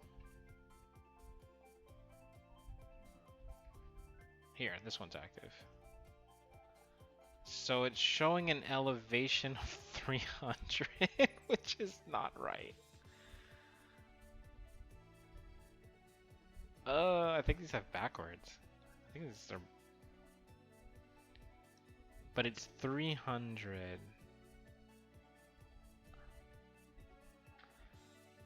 What is this give? What is this giving me? Azimuth over 100. 3.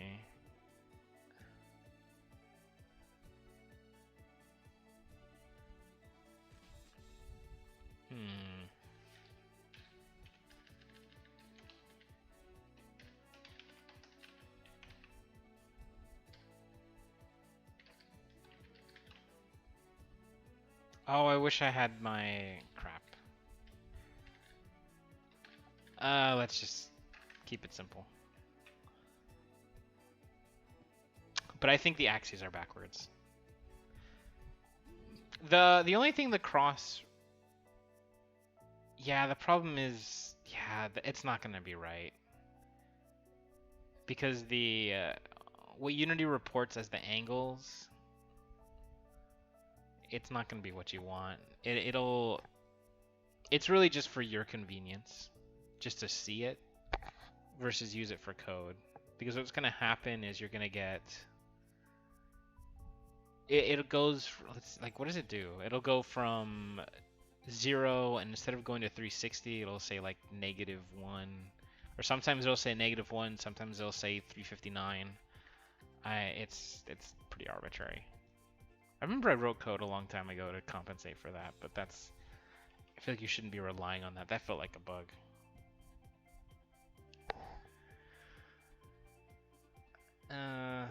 What's the best way to handle this? The best way would be for me to store my own azimuth and elevation and use that to set the camera angles.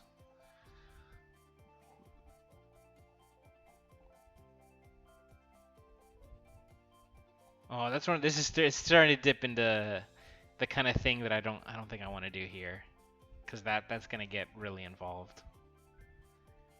It's just gonna be really math heavy stuff.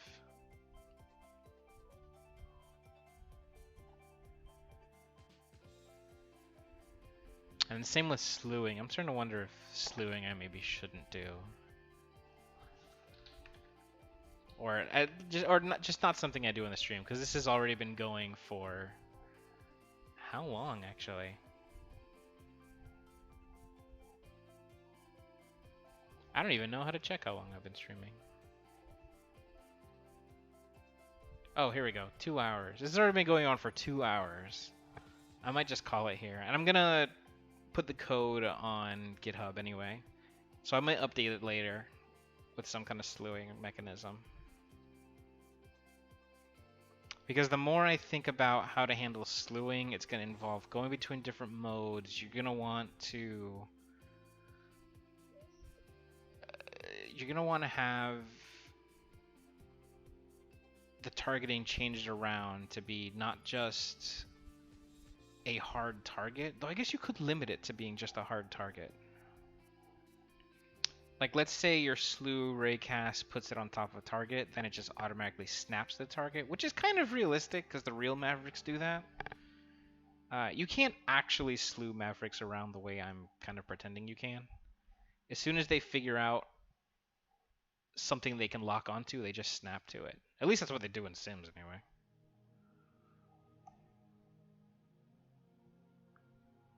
That would be easier to do.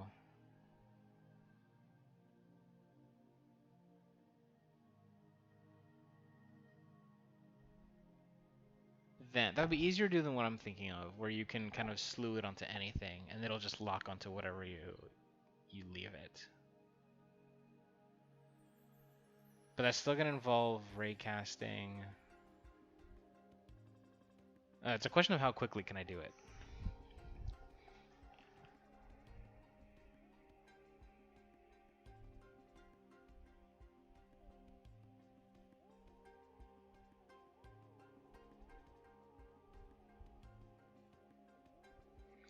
If you assign it, okay. So I think I can do a simpler version of it.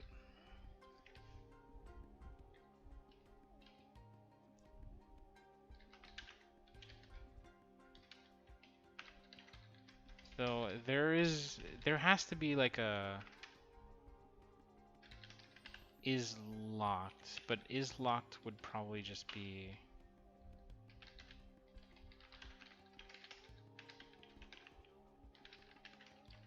if target's not null.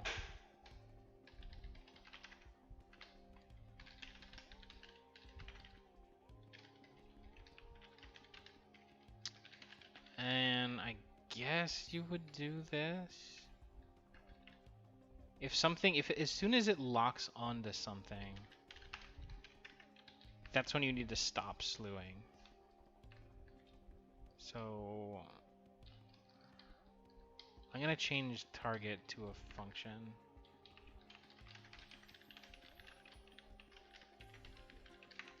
Because every time you set a target, you need slewing to stop.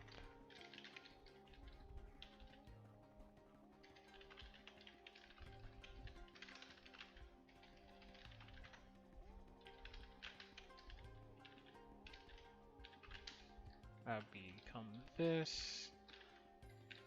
This becomes private.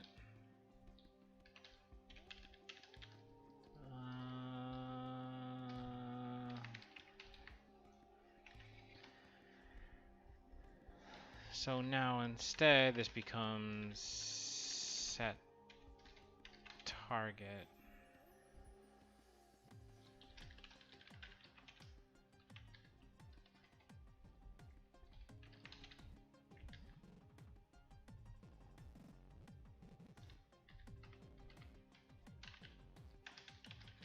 I feel like I just broke something though. Because I think set target. No. Okay, yeah, because it's not coming from the missile. Okay, let me just make sure I didn't break anything. Switching missiles still works. Okay. Let me make this text not word wrap because that looks really ugly.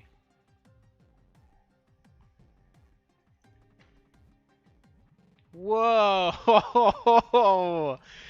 Oh, I know what's happening. I know exactly what's happening, but that is really awesome looking. Oh, that's cool, but I can't do that. So they're parented to the camera, and when I move the camera, they kind of freak out.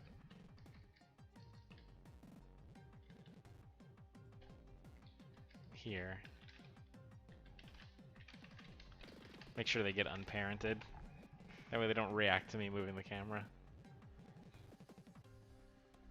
Although, man, you know, I think I might make the missiles kind of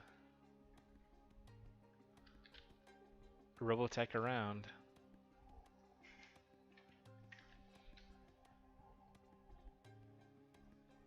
I would like to. But that's so energy inefficient, as cool as it looks.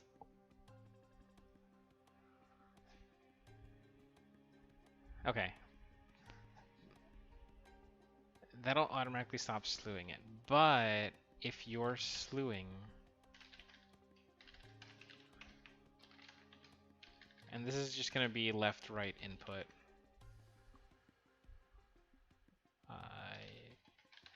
Pitch and yaw.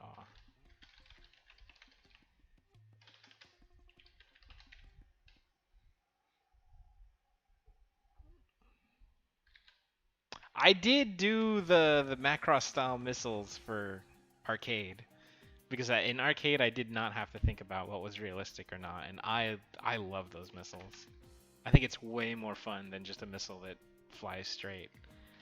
But at least once I do missiles for tiny combat, the at least the trails wiggle around because of the whole trail system I had to write.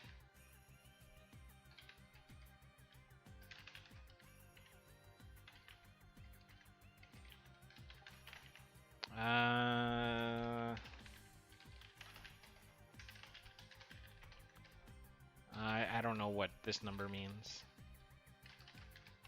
What this should even be. Actually, it should probably be something really small. I'll just leave it at 1 for now.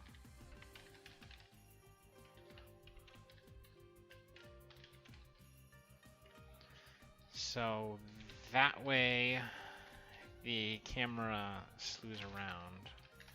And to make this work, I've learned so much about quaternions lately. And they are so cool.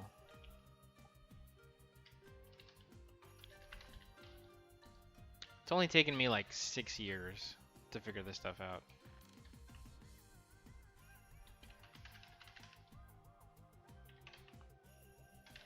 Camera azimuth. I want to rotate around. I guess if this is in local space, I can do vector 3 dot up. And then I multiply it by a angle for elevation going to the right. And then I set the camera its local rotation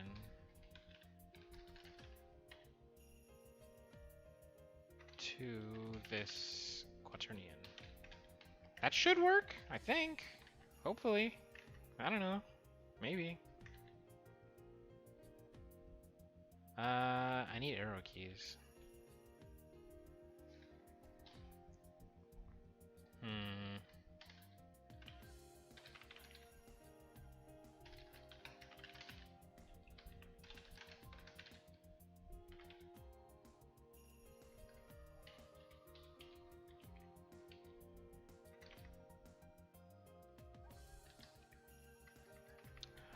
Wow, what am I thinking?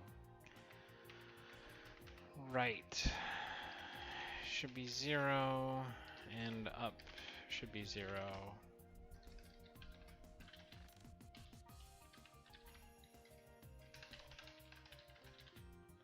So how the missiles worked before? So Mavericks before, and it's not just Mavericks. The way that missiles in general worked before was that they were completely magic, for lack of a better word. They had nothing to do with the plane. They had nothing to do with really anything. What they would do is when you press the launch button,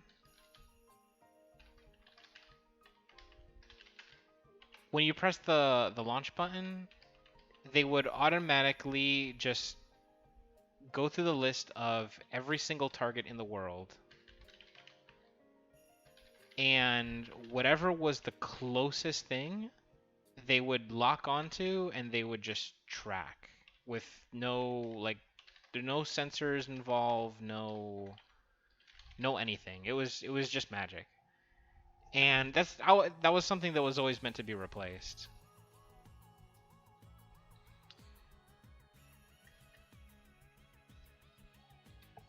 It's what I would call the in the old code, it was just called simple targeting. And the only restriction that was put on them is what they could target. Like, could they target a boat, or could they target a missile, or sorry, a plane or a tank? Although I don't think there were any tanks in the old demo.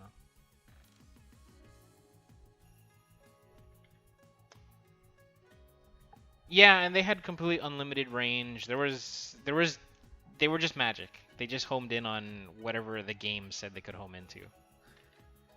There was no seeker, there was no heat, there was no anything involved.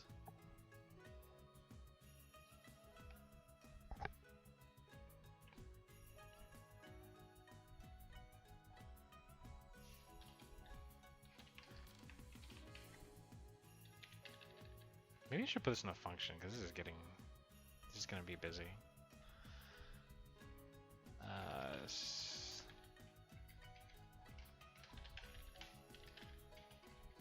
Slew commands.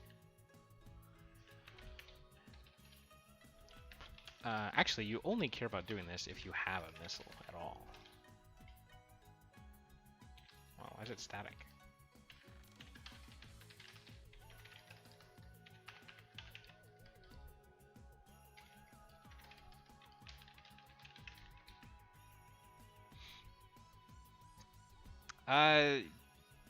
Yes, I was just eyeball. So is there going to be CCIP? I was eyeballing it in the videos I've posted. There definitely will be a CCIP kind of thing. The gun already has that. I just need to make it work for the bombs.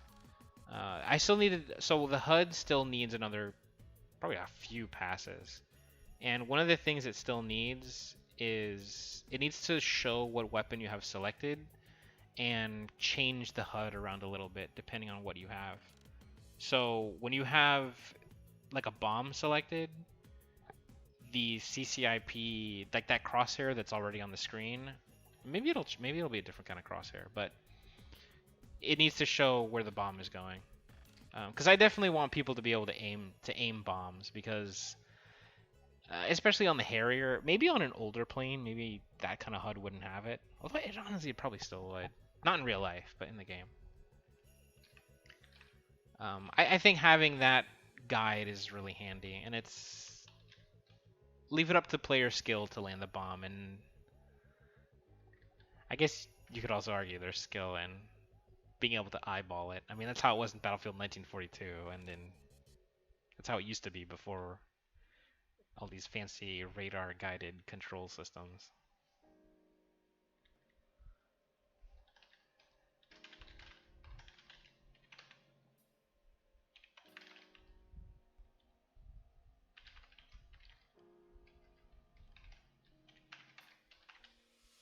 Actually, I can just say if it's greater than half.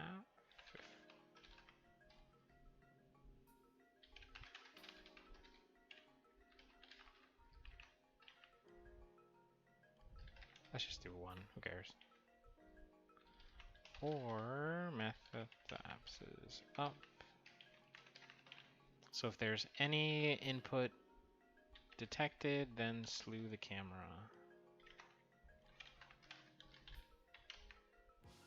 It goes by pitch and yaw. If there's any input detected, then slew the camera. And I guess once you slew the camera, it's stuck in slew mode until you target manually.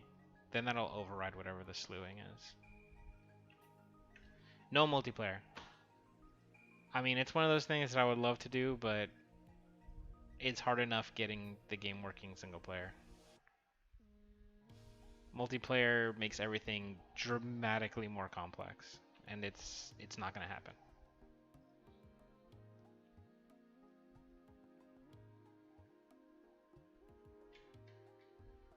Oh, it kind of does something.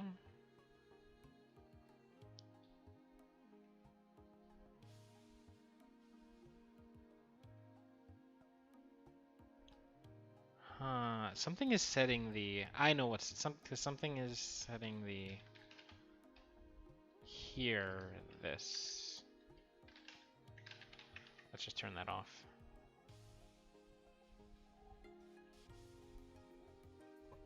And this slewing should also be with delta time. Am I doing this in update or fixed?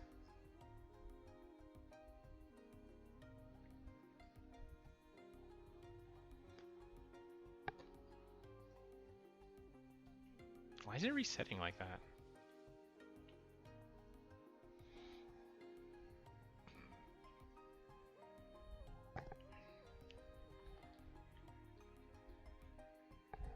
Like, what's it looking at when I do that?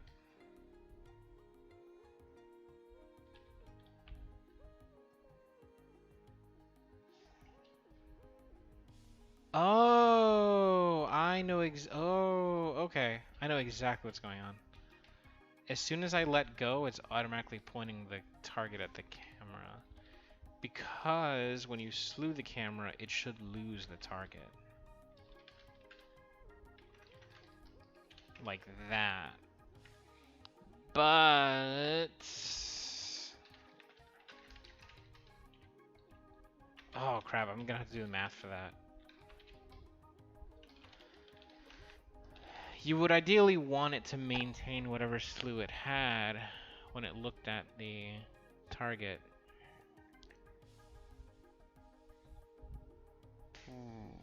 How am I gonna do that? I need to get the angle. I can think of really bad ways to do it that are easy to do.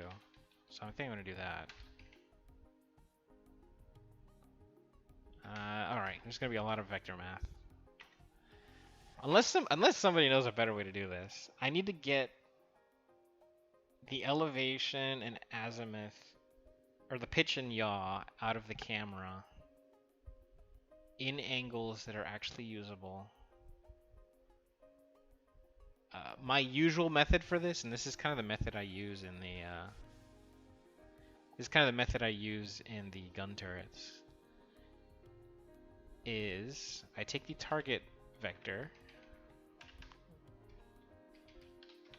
So let's see. I have vector to target, which will be, do I want that in local space or not? I want that in local space. So I want target dot position minus my position. Then I want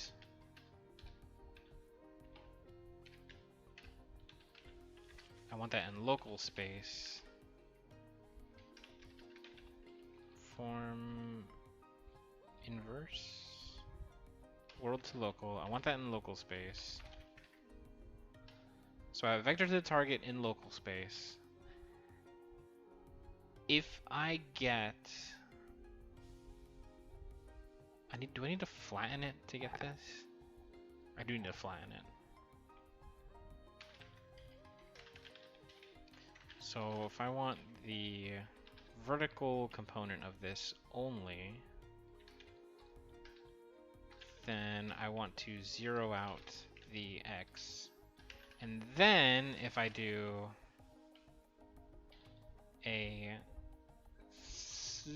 I could do signed angle, but signed angle confuses me. If I go from forwards to vertical, this is only on the vertical, forwards to wherever my vertical is.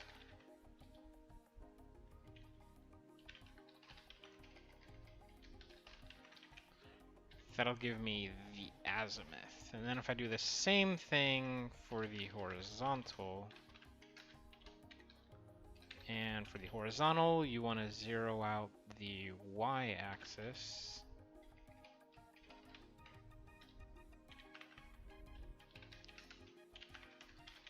Zero out the y-axis. And then your elevation is going to be from forward to your horizontal. And then you want to add the angle back in. So you do that. Wait. Of the y, because it's vertical. And the... not equals, times equals. ff.sine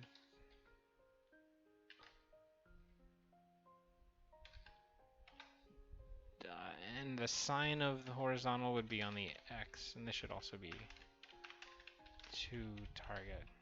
Oh my gosh, this is silly. This is very silly.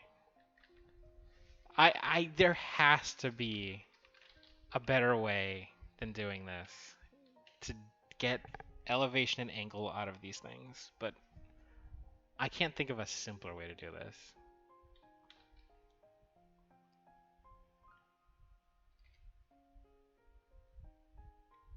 So your camera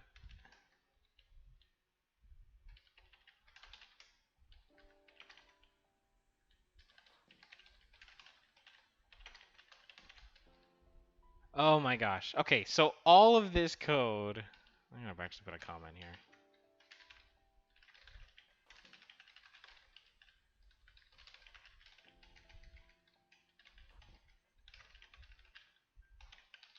Is to figure out what the camera elevation and azimuth should be when you start slewing the camera. Because if I don't do this, what's going to happen is the elevation azimuth, it's going to be zeroed out at the start. So even if the camera was looking over here, as soon as I press an arrow key, it's going to start looking forward. There's going to be somewhere down here. If this works, I can fix that cross too. If this doesn't work, I think I might just be okay with it and just leave it. Because it's not that important. Yeah, it didn't work. It kind of works. I don't know what it's looking at though. How come when I let go, it has a target again? Oh, I think because the fire control is assigning a target. Is it?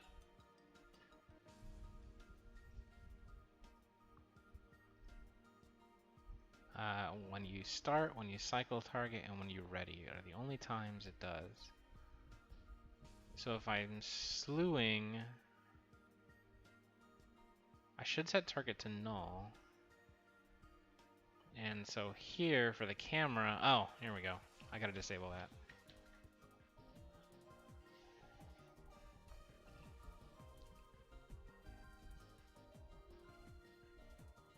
So it didn't really work. Oh gosh. Oh no. Where's up? Where's it pointing? Nobody knows. Up and down are reversed.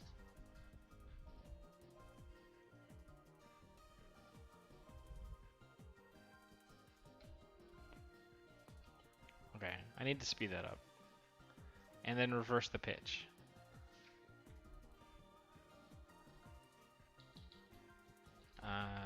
Reverse the pitch, and I don't know, let's make it 5 times.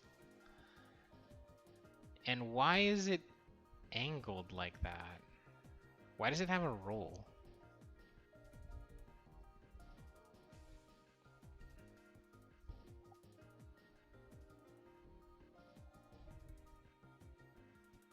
Where's it looking?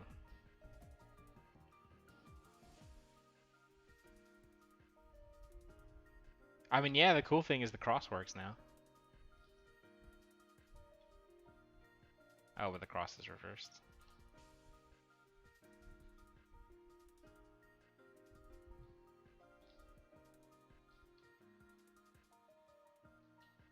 Why does it do that? Huh.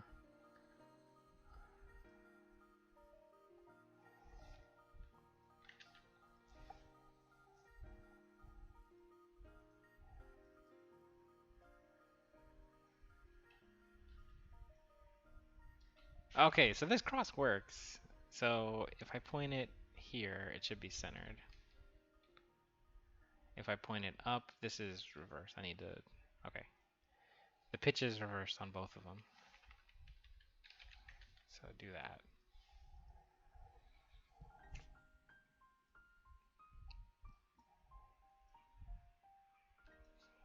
So here we go. That's pretty cool. But it should have no target because it's pulling the target from me. Oh, that's bad. See, if I target, it snaps back. Does it always recenter on 0? Not quite. That's weird. Yeah, I messed up that angle calculation.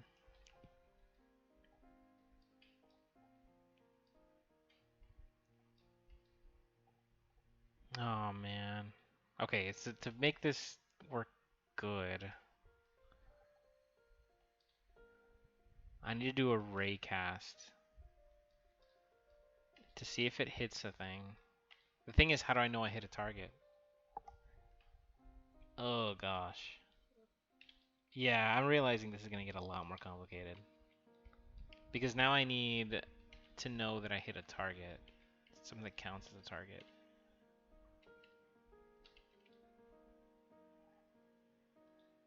So that it can lock on.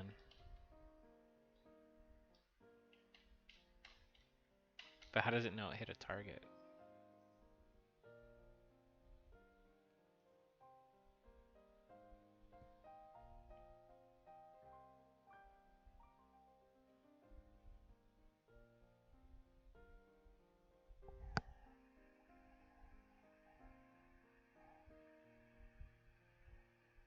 Yeah, pretty much what I said. Yeah, as adding more fidelity causes more problems. It does. It just yeah, it these are problems that I definitely have to do for the real game. I have to solve for the real game. But for a little project like this, it's not that important. I think I'm gonna upload the source code. Yeah, I'm gonna call it here. I'm gonna upload the source code for this. I might clean up the slew control stuff and add it, but for now I'm gonna probably check it in without that stuff, just because it's simpler.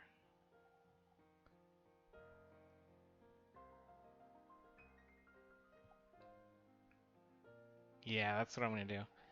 This is gonna get too complicated. It's starting to dip into I have to solve actual game problems and not prototype problems anymore.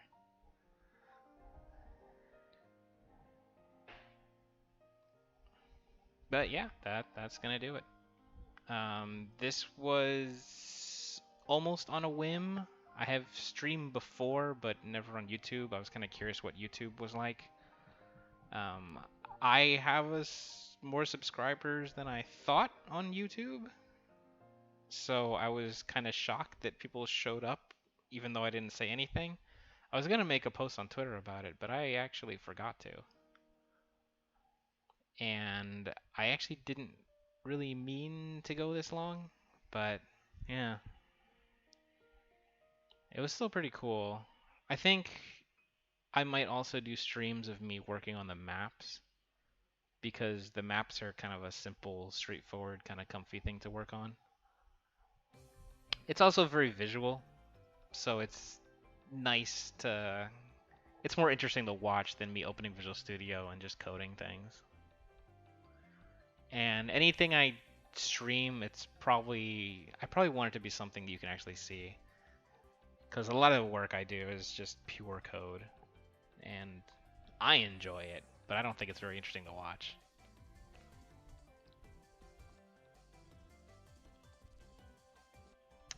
I don't have any schedule for any of this stuff. I'm just kind of, if I have something I think is interesting and worth doing, I'll probably try and do it.